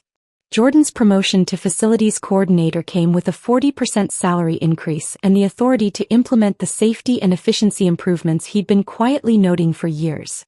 His first official act was installing ergonomic floor mats in the kitchen, dramatically reducing the back strain that had plagued staff for months. Emma's journey from crying in bathroom stalls to housekeeping team lead exemplified the kind of growth that became possible when people felt valued rather than expendable. Her natural empathy and attention to detail, once overlooked by previous management, made her exactly the kind of leader who could inspire rather than intimidate. The halls began echoing with genuine laughter again, not the nervous chuckles of people walking on eggshells, but the easy camaraderie of colleagues who respected each other. Conversations flowed more freely. Suggestions were offered without fear. Problems were solved collaboratively rather than through intimidation. Scott's departure was handled with professional discretion. No press releases, no dramatic confrontations, just a final paycheck and a mailed letter outlining the terms of his separation. I made a conscious decision never to speak his name again within these walls. He'd caused enough damage. He wouldn't be granted the power to continue haunting the people he'd tormented. Some people collect grudges, Dr. Chin observed during one of our weekly check-ins. You're collecting healers. One evening in late August, as golden sunlight streamed through my office windows, I discovered a homemade apple pie on my desk. The crust was perfectly golden, the aroma rich with cinnamon and care. A small sticky note was attached to the pie tin, written in Gloria's careful handwriting. Your mama would be proud. Not because you fought, but because you healed. I sat alone in that office, tears streaming down my face as I processed the profound truth in those words. My mother hadn't left me this inheritance to seek revenge or prove points. She'd wanted me to understand that real leadership meant creating environments where people could flourish, where dignity was non-negotiable, where kindness was considered a strength rather than a weakness. The pie was delicious, but the message was even sweeter. Change wasn't just possible, it was happening, one conversation, one policy revision, one act of intentional kindness at a time. In transforming Serenity Haven, I was discovering that healing others had somehow healed something broken inside myself as well. As autumn approached, bringing with it the crisp promise of new beginnings, I found myself genuinely excited about the future we were building together. Not just for me, not just for the company, but for every person who would walk through these doors and be treated with the respect and dignity that should be every worker's birthright. The mop in its glass case caught the evening light, no longer a symbol of humiliation but a daily reminder that respect truly does start here. With how we choose to see each other, how we choose to treat each other, and how we choose to build something better from the ruins of what came before. The photograph appeared on Instagram at 7:23 a.m. on a Tuesday morning, posted by Alex Chin, our newest marketing intern who'd started just 3 weeks earlier. The image was simple. The glass case containing the mop, morning sunlight streaming through the break room windows, casting prismatic rainbows across the brass plaque. The caption read, "Our new boss used to mop this floor. This is what real leadership looks like. #respect starts here. #Serenity Haven." Within hours, the post had been shared thousands of times. By afternoon, it had crossed platforms, Twitter, LinkedIn, Facebook, each share carrying its own commentary about workplace culture, dignity, and authentic leadership. News outlets picked up the story, but not in the sensationalized way I'd feared. Instead, journalists focused on the transformation, the healing, the radical idea that treating people with respect could actually improve business outcomes. Good Morning America called on Wednesday. The Today Show followed on Thursday. I declined them all. This wasn't about creating a media spectacle or positioning myself as some kind of corporate savior. The story belonged to Gloria, to Jordan, to Emma, to every person who'd found their voice in a place that had once tried to silence them. Instead, I found myself at my laptop late one evening, the break room quiet except for the gentle hum of the refrigerator and the distant sound of the night cleaning crew going about their work with newfound pride. The words flowed onto the screen like water finding its natural course. Learning leadership one floor at a time. The column wasn't meant to be a manifesto, just an honest reflection on what I'd discovered during those 11 months of intentional invisibility. I wrote about the arrogance of assuming leadership could be learned from textbooks and boardrooms alone. About the profound wisdom that exists in every corner of an organization, waiting for someone brave enough to listen. About the difference between managing people and serving them. I submitted it to Harvard Business Review on a whim, expecting either rejection or heavy editing that would sanitize the raw emotion. Instead, they published it exactly as written with a simple author bio. Stephanie Hartley is VP of Operations at Serenity Haven Retreats and believes that the best leaders are made, not born, one authentic interaction at a time. The response was immediate and overwhelming. My inbox flooded with messages from executives sharing their own stories of workplace transformation, from employees describing toxic environments they hoped to change, from business students questioning everything they'd been taught about leadership hierarchy. One message from a hotel housekeeper in Denver brought tears to my eyes. "Thank you for seeing us. Thank you for showing others that we matter too." But it was the email from Dr. Patricia Williams, Dean of Business at Northwestern University, that sparked the idea that would become my mother's true legacy. "We'd like to invite you to speak to our MBA students," she wrote. "But more than that, we'd like to explore creating a scholarship program based on your mother's philosophy of servant leadership." The Hartley Dignity Grant was born from that conversation, designed not just to provide financial support but to fundamentally reshape how we think about leadership development. Instead of rewarding traditional metrics like GPA or networking skills, the grant required applicants to spend 6 months working in entry-level positions within service industries. Their final essays had to demonstrate not just what they'd learned about business operations, but how the experience had changed their understanding of human dignity in the workplace. The first recipient was chosen unanimously by our selection committee. Emma Rodriguez, the young woman who'd once cried alone in bathroom stalls, had submitted an application that read more like poetry than a traditional scholarship essay.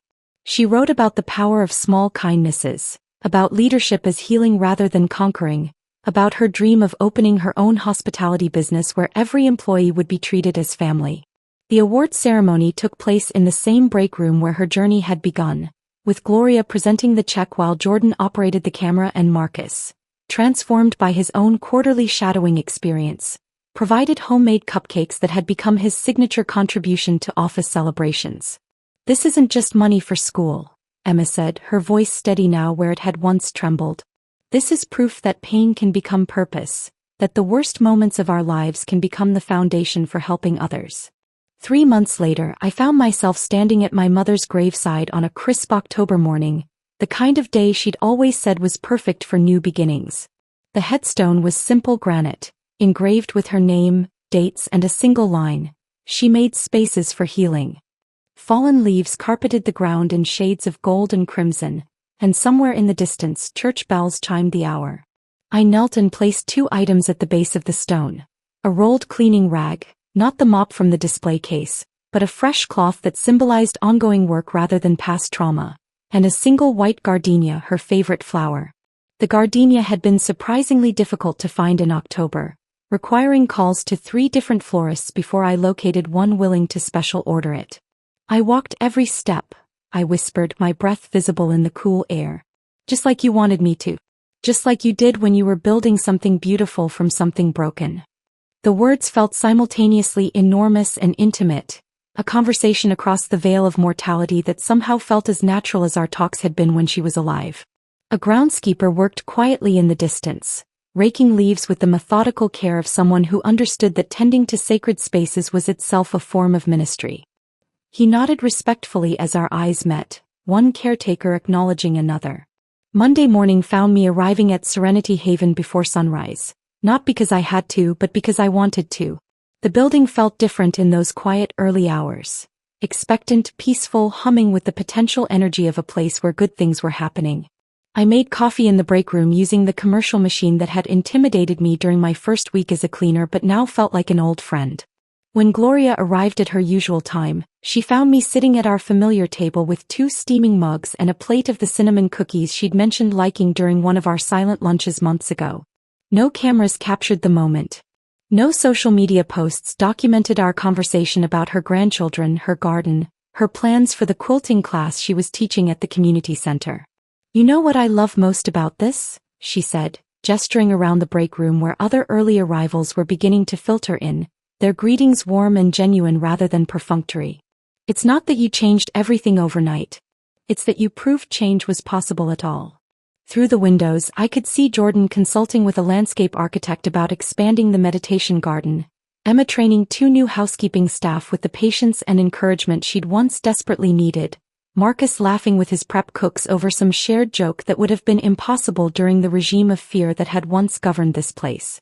The mop in its glass case caught the morning light, no longer an artifact of humiliation but a daily reminder that respect truly could start anywhere, with anyone brave enough to model it first. This was exactly where I belonged, not above the work, but within it, part of the ongoing effort to create something worthy of my mother's memory and everyone who would call this place their professional home. Some legacies are built on monuments and headlines. Others are built on quiet moments of dignity, one interaction at a time, until kindness becomes so embedded in the culture that cruelty can no longer take root. This was the legacy that would last. If this story of dignity and transformation had you feeling inspired, hit that like button right now. My favorite part was when Stephanie placed that mop in the glass case, transforming humiliation into hope. What was your favorite moment? Drop it in the comments below. Don't miss more powerful stories like this. Subscribe and hit that notification bell so you never miss an upload. My husband said he was working late, but he was proposing. Not to me. I was the waitress that night serving their table. The ring? Mine for our anniversary. He'd booked our favorite restaurant. His soulmate. My childhood best friend. She winked, said no, then slid me the ring and divorce papers. Revenge tasted sweeter than dessert. It was the lipstick that first caught my attention. Not mine. A shade too bold, pressed into the collar of David's white shirt as I sorted laundry on a Tuesday afternoon. 5 years of marriage had taught me his routines. Meetings until 6, gym until 7:30, home by 8. Yet lately 8 had become 9, then 10 with explanations that felt rehearsed. But finding evidence was different than suspecting it. I held the shirt to the window light, examining the perfect crescent of crimson. My hands trembled slightly as I lowered it, placing it carefully back in the basket as though it were evidence at a crime scene. In a way it was. Working late again? I'd asked the night before, stirring pasta that had gone cold waiting for him. Big client, big opportunity, he'd said, kissing my forehead, not my lips, before heading upstairs to shower. The distance between us had been growing for months. Separate showers. Separate bedtimes. Separate lives unfolding under one roof. Before we continue, I just want to say a huge thank you for being here with me today. If you're enjoying this kind of content, hitting that subscribe button helps tremendously and ensures you won't miss what happens next.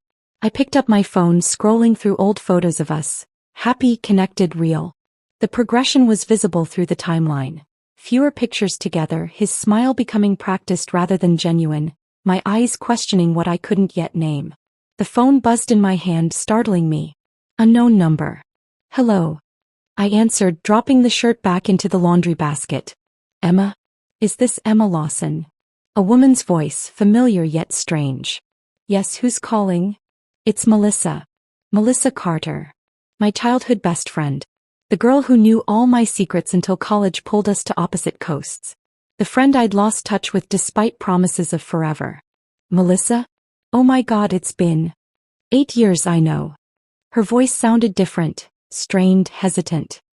Emma, I need to ask you something and it's going to sound bizarre. I sank onto the edge of the bed. Okay. Are you alive?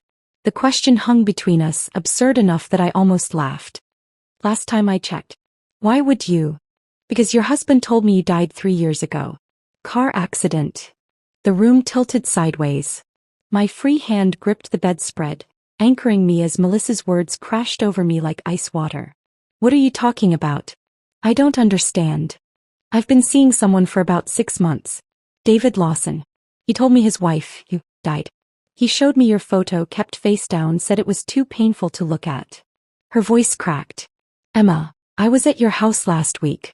Our house from when we were kids was in the background of one picture. I recognized it immediately. My mind raced, trying to process what she was saying. Our bedroom suddenly felt foreign, as though I were seeing it through a stranger's eyes. Had she been here in this room? Had she slept in this bed?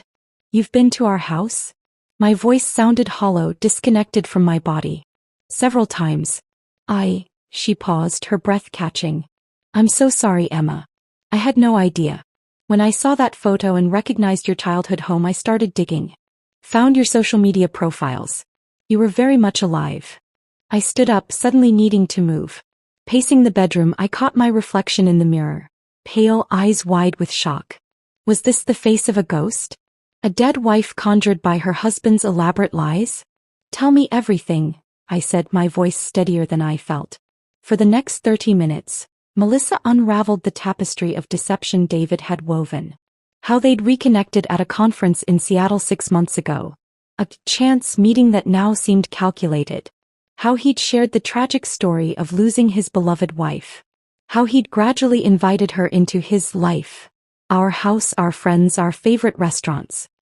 He takes me to Giovanni's every month, she said. Says it was your special place. The knife twisted deeper. Our anniversary restaurant where he'd proposed 5 years ago. The place we visited only on special occasions. Emma, are you still there? I realized I'd gone silent, my mind a whirlwind of memories being rewritten in real time. Every late night. Every business trip. Every distracted conversation suddenly cast in a new, devastating light. Yes, I whispered. I'm here. There's more, she continued, hesitation heavy in her voice. He's planning something. For your anniversary next week. He's booked Giovanni's, bought a ring. A ring. My legs gave way and I sank to the floor, back against the wall. An anniversary ring, he called it. Though now I realize. He's going to propose to you, I finished, the reality crystallizing with brutal clarity. On our anniversary. With my dead wife's blessing. The silence between us was thick with shared betrayal. Melissa had been deceived too, drawn into a relationship built on lies about my non-existence. I never would have, she started. I know, I cut her off. I know you wouldn't. We'd been close once, sharing secrets and dreams. Time and distance had separated us, but there was still a foundation of trust that even years couldn't erode. In the midst of this nightmare, I found myself grateful she'd called, that she'd cared enough to investigate when things didn't add up. What are you going to do? She asked finally. My gaze drifted to the laundry basket, to the lipstick stain that had started this unraveling. Anger bloomed in my chest, replacing the initial shock with something hotter, more focused.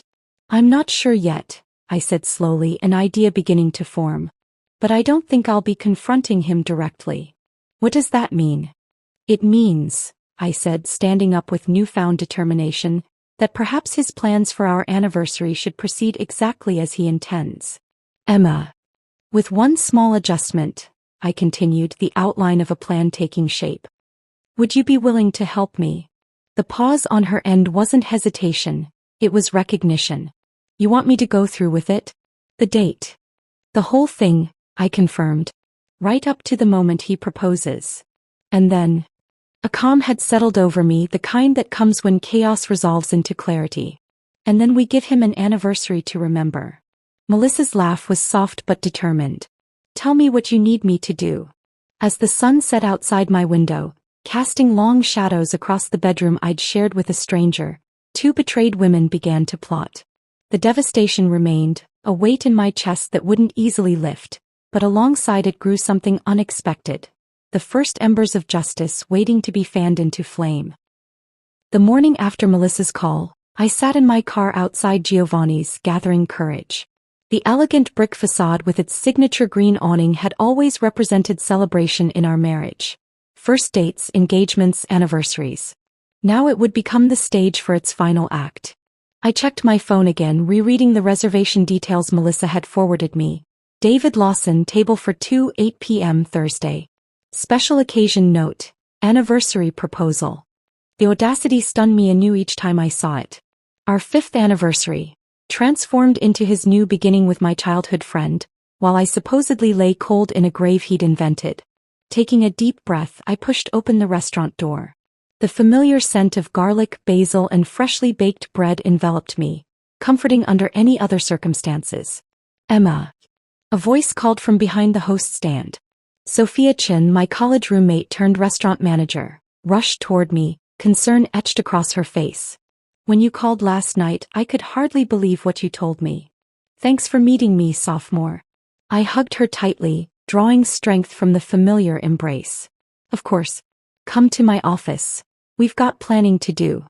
Seated in Sophia's cluttered back office, surrounded by inventory lists and staff schedules, I outlined the full scheme. Sophia's expression shifted from shock to outrage to calculating determination as I spoke. So you want to pose as a server on Thursday night? Actually wait on their table? She leaned forward, tucking a strand of hair behind her ear. Exactly. I need to be there to see it all, to control how this ends. My voice remained steady, surprising even myself. Can you help me? Sophia tapped her pen against her desk, thinking. Thursday's busy. Valentine's adjacent, you know? But Alicia called in, morning sickness. I could slot you in as her replacement. Would anyone question it? We use temp staff sometimes. I'll say you're from the agency. Relief flooded through me. And David wouldn't recognize me? Sophia tilted her head, studying me. With the right disguise, no. He's only met me a couple times when you've brought him here. Plus, people rarely truly see servers. We're background furniture to them. Her eyes narrowed.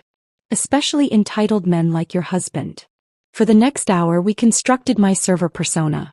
Sophia walked me through the restaurant's layout, section assignments, POS system basics and service protocols.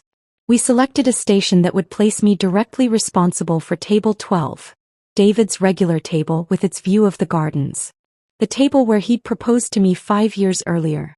You'll need to come in early Thursday for training, Sophia said, scribbling notes. Serving isn't just carrying plates. There's a flow, a timing.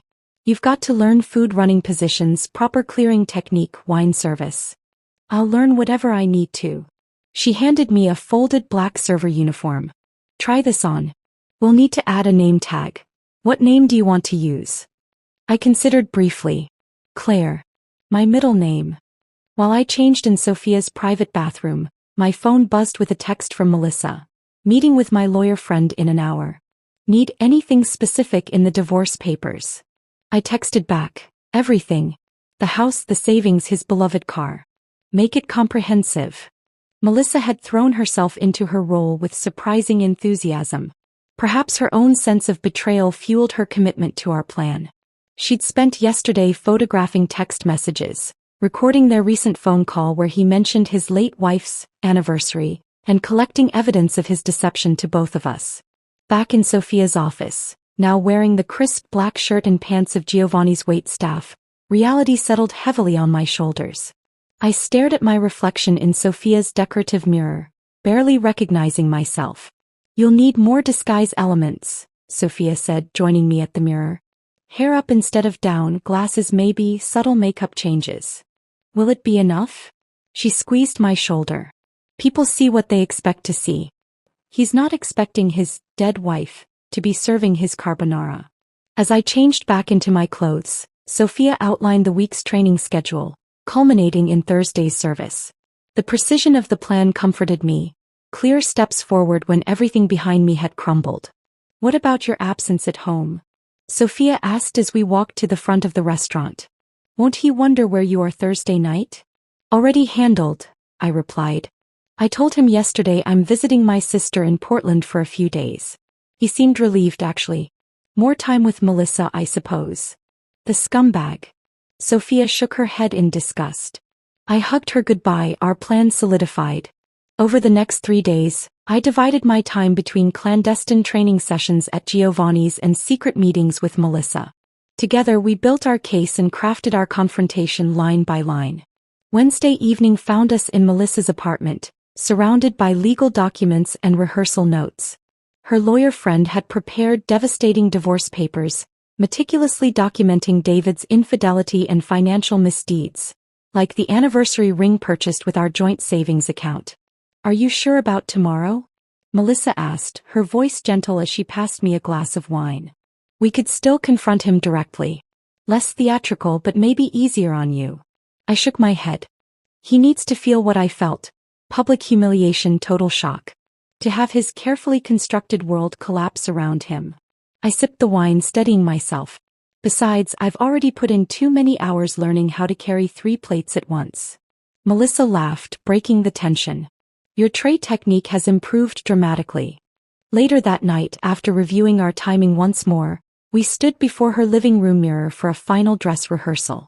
Melissa practiced her rejection speech while I practiced maintaining composure in my server persona. What if I break down? I whispered, suddenly afraid. What if I can't get through it? Melissa met my eyes in the mirror. Then I'll take over. That's why there are two of us in this plan. He squeezed my hand. But you won't break down. I've watched you this week. You're stronger than he ever knew. That night, back in my empty house, I laid out my disguise components, server uniform, and the envelope containing divorce papers. Tomorrow would be our anniversary. A day that once symbolized love, now transformed into liberation. I climbed into bed, alone but not lonely. For the first time in months, the weight of unspoken questions had lifted. Tomorrow held answers, consequences, and something I'd thought lost forever. Power. As I drifted toward sleep, I rehearsed the words I'd say when I finally revealed myself. Not in anger, not in tears, but with the quiet dignity of someone reclaiming her story. I arrived at Giovanni's at precisely 4:30 p.m. on Thursday, slipping through the staff entrance at the rear of the restaurant. The afternoon sun cast long shadows across the employee parking lot as I clutched my bag containing the final elements of my disguise. My heart hammered against my ribs, not from fear but from a strange, electric anticipation. There she is, our newest team member, Sophia called out as I entered the bustling kitchen. She introduced me to the staff as Claire from the temp agency, expertly weaving my presence into the evening's workflow. The kitchen staff barely looked up from their preparations, too focused on the dinner rush ahead to question a new face. Staff bathroom is through there, Sophia whispered, guiding me past gleaming countertops where chefs chopped herbs with practiced precision. Get changed and I'll meet you for final review in 10 minutes. In the small bathroom I transformed myself into Claire. First the uniform, crisp black pants and button-down shirt, still carrying the faint scent of industrial laundry soap. Then the physical alterations. I pulled my naturally wavy brown hair into a tight, severe bun at the nape of my neck. A style David had always disliked. I applied makeup differently than my usual routine. Heavier foundation, sharper contours, a lipstick shade I never wore. The rectangular glasses frames, purchased yesterday and fitted with clear lenses, completed the facial transformation. I practiced my posture in the mirror, shoulders slightly rounded, head tilted downward, making myself smaller, less noticeable. 5 years with David had taught me his blind spots.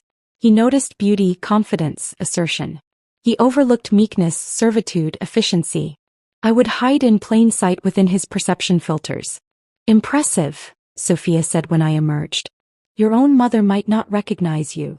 The next 2 hours passed in a whirlwind of final training. I memorized table numbers, practiced carrying loaded trays, rehearsed the evening's specials until I could recite them flawlessly. The other servers accepted me with professional courtesy, too busy with their own preparation to pay much attention to the temp.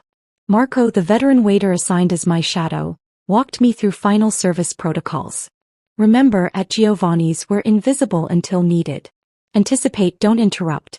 Water glasses never below half full. Crumbs swept between courses. And for special requests? I asked, thinking of the dessert David had arranged. Chef Antoine has the proposal dessert prepped. When the gentleman at table 12 orders the special memory, you'll alert the kitchen. The ring box will be embedded in the chocolate soufflé with raspberry heart design. Marco raised an eyebrow. Happens at least twice a month here.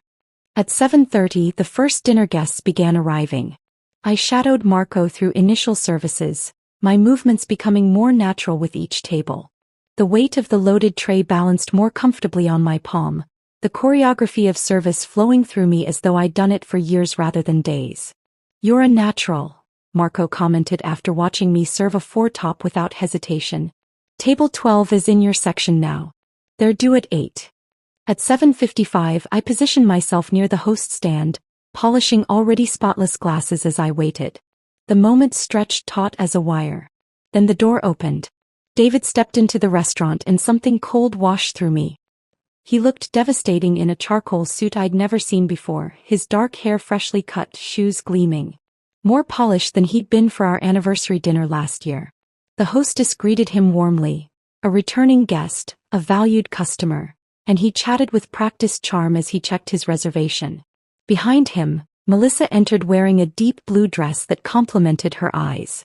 Her expression carried the perfect blend of excitement and nervousness. A woman about to experience a special evening, unaware of its true purpose. Her acting skills impressed me even through my emotional haze. "Your guests for table 12 have arrived," the hostess informed me as they were seated. "VIP service tonight." I gave a professional nod and waited the precisely appropriate moment before approaching their table. 3 long breaths. Shoulders relaxed. Eyes downcast but attentive. "Good evening," I said, my voice pitched slightly higher than normal. "Welcome to Giovanni's. May I start you with sparkling or still water this evening?" David barely glanced at me, his attention fixed on Melissa across the table. "Still water is fine," he said dismissively. I poured with practiced precision, the crystal pitcher tilted at the perfect angle to prevent splashing. My hands remarkably did not tremble. "Would you like to hear tonight's specials?" I asked, stepping slightly back from the table. "No need," David said with a wave of his hand. "We'll have the calamari to start, then the veal scallopini for the lady and the bistecca for me. And a bottle of the 2018 Burlo." I noted the order. Dishes we had shared on countless occasions here. The wine we'd selected for our last anniversary. My pen pressed harder into the notepad than necessary. "Excellent choices, sir," I murmured, then slipped away to place their order. Throughout the appetizer and main course, I maintained perfect professional distance. I refilled water glasses, cleared plates with efficiency, and presented each course with practiced flourish. All while straining to catch fragments of their conversation during my brief approaches to the table. 5 years ago today, I heard David say, swirling his wine. "Sometimes it feels like yesterday." Melissa played her part flawlessly. "You still miss her?" "Every day," he replied, his voice catching with practiced emotion. "But Emma would want me to be happy. She always said if anything happened to her, I shouldn't mourn forever." I nearly dropped the bread basket I was refreshing at the neighboring table.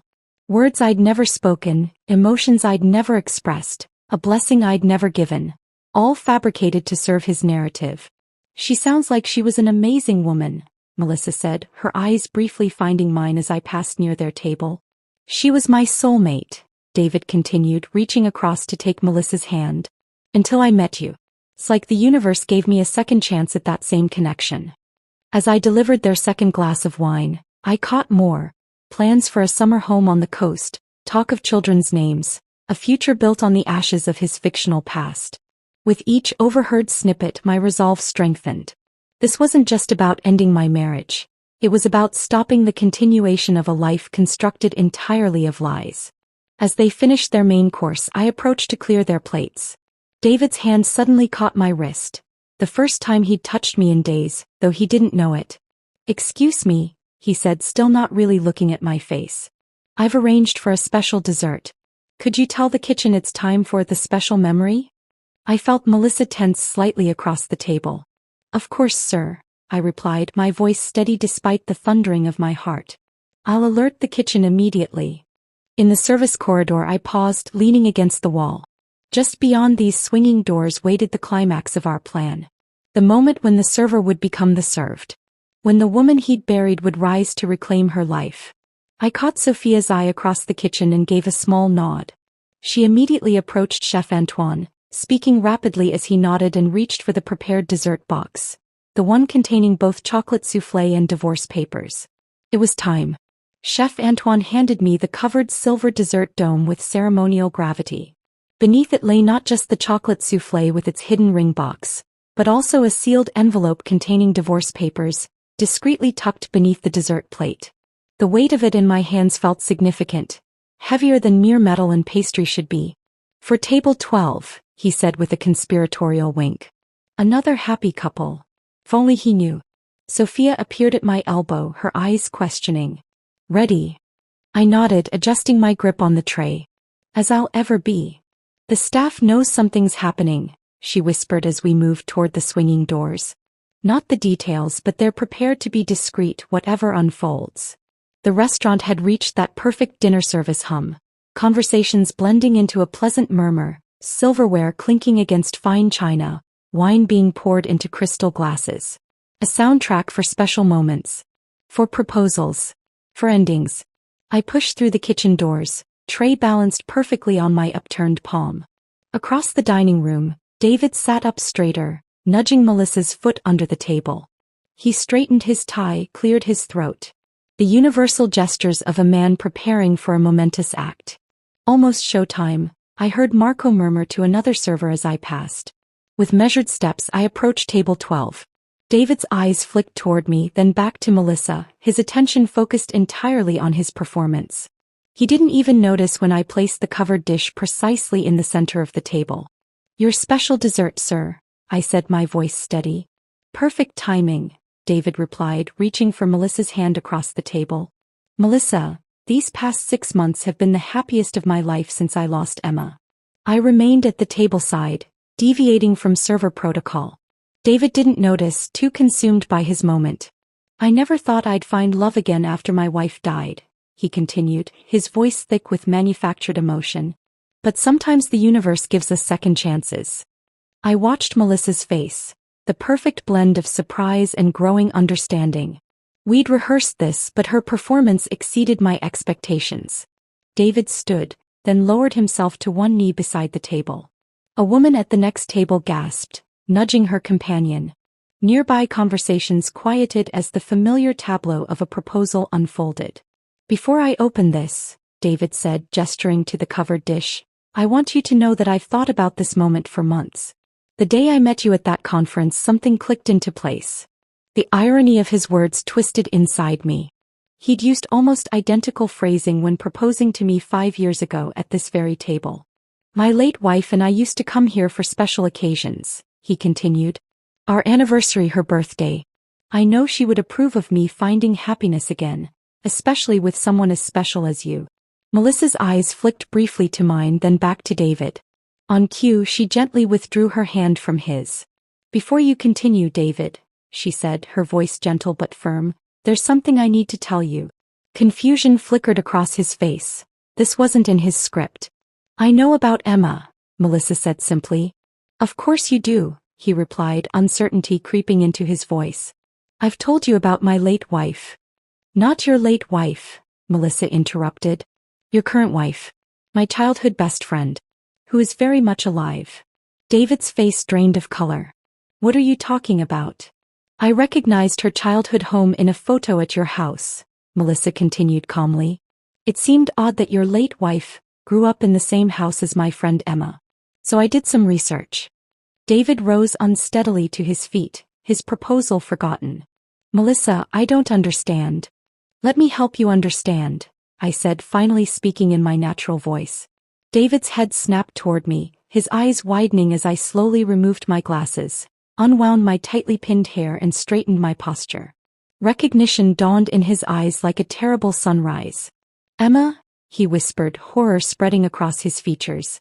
"In the flesh," I replied, reaching for the silver dome cover. "Clearly not as deceased as you've been telling people." The restaurant had gone completely silent now, dozens of patrons sensing the unfolding drama. Servers paused mid-step, wine suspended above glasses. "I believe you ordered a special dessert," I continued, lifting the dome with theatrical flourish to reveal both the chocolate soufflé and the manila envelope beside it. "Anniversary tradition, isn't it?" David stared at me, then at Melissa, then back to me, his mouth working soundlessly. "You see, David," Melissa said, standing now, "while you were planning this romantic evening, Emma and I have been planning something too." "This is insane," he finally managed, looking frantically around at the watching diners. "We can talk about this privately." "Like you talked about my death privately?" I asked, my voice carrying in the hushed restaurant. "Like you discussed your future children with Melissa using our joint savings account to buy her ring?" I gestured to the soufflé where the jewelry box was partially visible in its chocolate nest. "Go ahead. Show us what 5 years of marriage is worth to you." His hands shaking, David reached for the box, snapping it open to reveal the diamond anniversary band I'd admired months ago in a jeweler's window. The ring I'd hinted at wanting for our milestone year. "This isn't what it looks like," he stammered, sweat beading on his forehead. "What it looks like," I replied, sliding the envelope toward him, "is grounds for divorce. Infidelity. Financial misconduct. Emotional cruelty. All documented. All legally actionable." A soft murmur rippled through the restaurant as understanding spread among the patrons. Someone in the back began a slow, deliberate clap that others quickly joined. David's face flushed deep crimson. "You can't do this to me. Not here. Not like this." "Funny," I said, removing my server's apron. "That's exactly what I thought when I found out my husband was proposing to another woman on our anniversary." Melissa picked up her purse, preparing to leave. "I think my role in this evening is complete." She plucked the ring from its box, examining it briefly in the candlelight before sliding it across the table toward me. "I believe this belongs to you. Not just because it was meant for your anniversary, but because he bought it with your money." "You planned this together?" David hissed, finally comprehending the full scope of our coordination. "Of course we did," Melissa replied. "Women talk, David. Especially when they discover they've been lied to by the same man." She turned to me, ignoring David completely. "I'll see you tomorrow. Take all the time you need here." As Melissa walked away, heads turned to follow her exit, then swiveled back to our table, not wanting to miss the conclusion of the unexpected dinner theater. 5 years, David," I said quietly, pocketing the ring. 5 years ended by your choices, not mine." I looked around at the restaurant where we'd shared so many milestones, now witness to our final one. Sophia stood near the kitchen, arms crossed, a small smile of satisfaction on her face. The other servers maintained professional expressions, but their eyes conveyed understanding and support. "The bill has been taken care of," I added, gathering my belongings. "Consider it my parting gift." David reached for my arm. "Emma, wait." I stepped back beyond his reach. "The papers require your signature. My lawyer will contact you tomorrow." As I turned to walk away, leaving him standing alone beside the table that had once meant so much to us, the restaurant erupted in spontaneous applause. Not mocking but supportive. A collective recognition of someone reclaiming their dignity. The sweet taste of justice lingered on my tongue as I pushed through the restaurant doors into the cool night air, stronger than any dessert could have been. The night air embraced me as I stepped outside Giovanni's, wrapping around my shoulders like a comforting shawl. Behind me, through the glass doors, I caught a glimpse of David still standing shell-shocked beside the table, divorce papers in hand, surrounded by curious onlookers. He'd always cared so deeply about appearances, his carefully cultivated image now in tatters among the fine dining crowd he'd sought to impress. I had made it halfway across the parking lot when the restaurant door swung open, spilling golden light onto the pavement. Footsteps hurried behind me. "Emma, wait." I turned to find Marco jogging toward me, something clutched in his hand. "You forgot this," he said, extending my server name tag. "Though I guess you don't need it anymore." I took the small plastic badge, running my thumb across the name Claire. A character I'd inhabited for just one evening, yet who had helped me reclaim my life. "Thank you," I said, pocketing it as a souvenir. "For everything." Marco glanced back at the restaurant. "Just so you know, he's trying to tell everyone it was a misunderstanding, that you're—" He hesitated. "Mentally unstable?" I suggested. Marco nodded. "But don't worry. Sophia's handling it. She's showing people the reservation note he left about the proposal." And 3 servers overheard him talking about his late wife.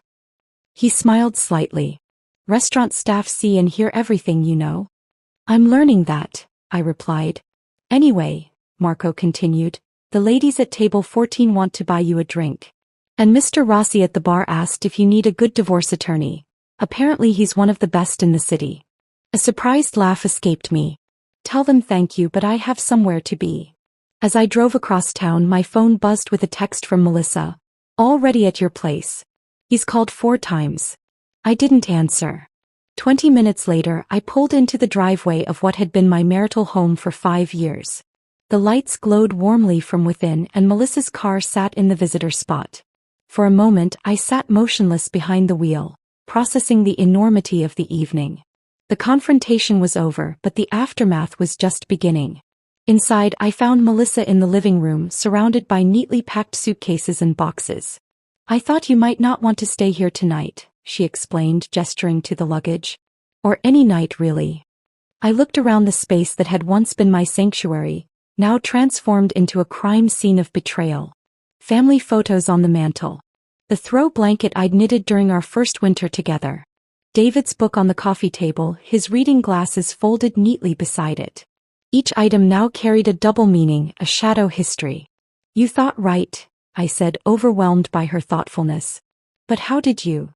"I remembered which things you loved most," she replied, pointing to the carefully labeled boxes. "Photos, books, your grandmother's quilt, that ridiculous coffee mug collection. The essentials are in the suitcases. We can come back for the rest once the legal stuff is sorted." My eyes filled with unexpected tears. "Thank you." Melissa squeezed my shoulder. "I found a short-term rental. It's nothing fancy, but it's furnished and available tonight. The address is on your phone." As we loaded my car, I glanced back at the house, half expecting to see David's headlights turning into the driveway. But the street remained empty, the night quiet except for the distant barking of a neighbor's dog. "Do you think he'll come home tonight?" Melissa asked, voicing my thoughts. "No," I replied with certainty. "His pride won't let him face me. He'll check into a hotel, try to salvage his dignity." With the car packed and the house keys left on the kitchen counter, we pulled away from the curb. I didn't look back in the rearview mirror. Some endings don't require a final glance. The rental Melissa had found was a small garden apartment in a quiet neighborhood across town. Simple but clean, with generic furniture and blank walls. A canvas awaiting new memories. "It's perfect," I told her as we carried in the last of my bags. "It's temporary," she corrected. "A starting point, not a destination." We ordered takeout from a nearby Thai restaurant, neither of us having eaten during the dramatic dinner service. Sitting cross-legged on the living room floor, using moving boxes as tables, we finally allowed ourselves to laugh about the evening's theatrics. "His face," Melissa said between bites of pad thai. "When you took off those glasses, I thought he might actually faint." "The applause from the other diners," I added, the memory warming me more than the spicy food. "I never expected that." As the adrenaline of the evening faded, quieter emotions surfaced. I found myself staring out the apartment's small window at the unfamiliar street below. "It's okay to feel confused," Melissa said gently. Satisfied and sad at the same time. I nodded, unable to articulate the complex tangle of emotions. Pride in our successful plan. Grief for the relationship I'd thought was real. Relief at having control again. Fear of the uncertain future. "What happens now?" I asked, more to myself than to her. "Now you sleep," she replied practically. "Tomorrow you call the lawyer. Next week you start looking for a real apartment. Next month maybe a new job. The rest will follow." After Melissa left, I stood alone in the quiet apartment, surrounded by boxes of my extracted life. On impulse, I pulled out the ring David had planned to give Melissa. My anniversary gift, purchased with our joint money. In the harsh overhead light, it sparkled with cold fire. Not a symbol of love, but of liberation. I placed it on the windowsill, a reminder of both betrayal and freedom. That night, in an unfamiliar bed with sheets that smelled of generic detergent rather than home, I slept more soundly than I had in months. The divorce proceeded with surprising efficiency. David, his reputation damaged and his lies exposed, offered little resistance to my terms. His attorney contacted mine. Papers were signed, assets divided. Our paths did not cross during those proceedings, each of us represented by legal proxies managing the dissolution of 5 years together. Life settled into new rhythms. I found a permanent apartment, started freelance work that had always interested me but that David had dismissed as impractical. Melissa and I rebuilt our friendship, stronger now for having weathered the storm together. 6 months later, on a crisp autumn afternoon, I was sitting at a sidewalk cafe when a familiar figure passed on the opposite side of the street. David, thinner than I remembered, his confident stride diminished. He saw me the same moment I spotted him. For a heartbeat, time suspended as our eyes met across traffic. I expected anger or resentment to resurface, but instead felt only a calm acknowledgement, like recognizing a character from a book I'd finished reading long ago. David hesitated, then raised his hand in a small, uncertain wave. I nodded once in response, neither friendly nor hostile. Just recognition. He continued on his way and I returned to my coffee and the manuscript I was editing. But as I watched his retreating figure, I realized something profound had changed. The day at Giovanni's hadn't just ended my marriage. It had restored my voice, my agency, my dignity. The revenge had not been about humiliating David, though that had certainly happened. It had been about refusing to be erased, about insisting on my right to author my own story, about serving myself rather than others. Some dishes I had learned were worth waiting for. And my new life, messy, uncertain, authentically mine, tasted sweeter than I ever could have imagined. If you enjoyed watching Emma serve the ultimate dish of revenge, smash that subscribe button and ring the notification bell. Life may serve you lemons, but sometimes you get to decide who drinks the lemonade. New stories of justice and redemption every day. See you next time.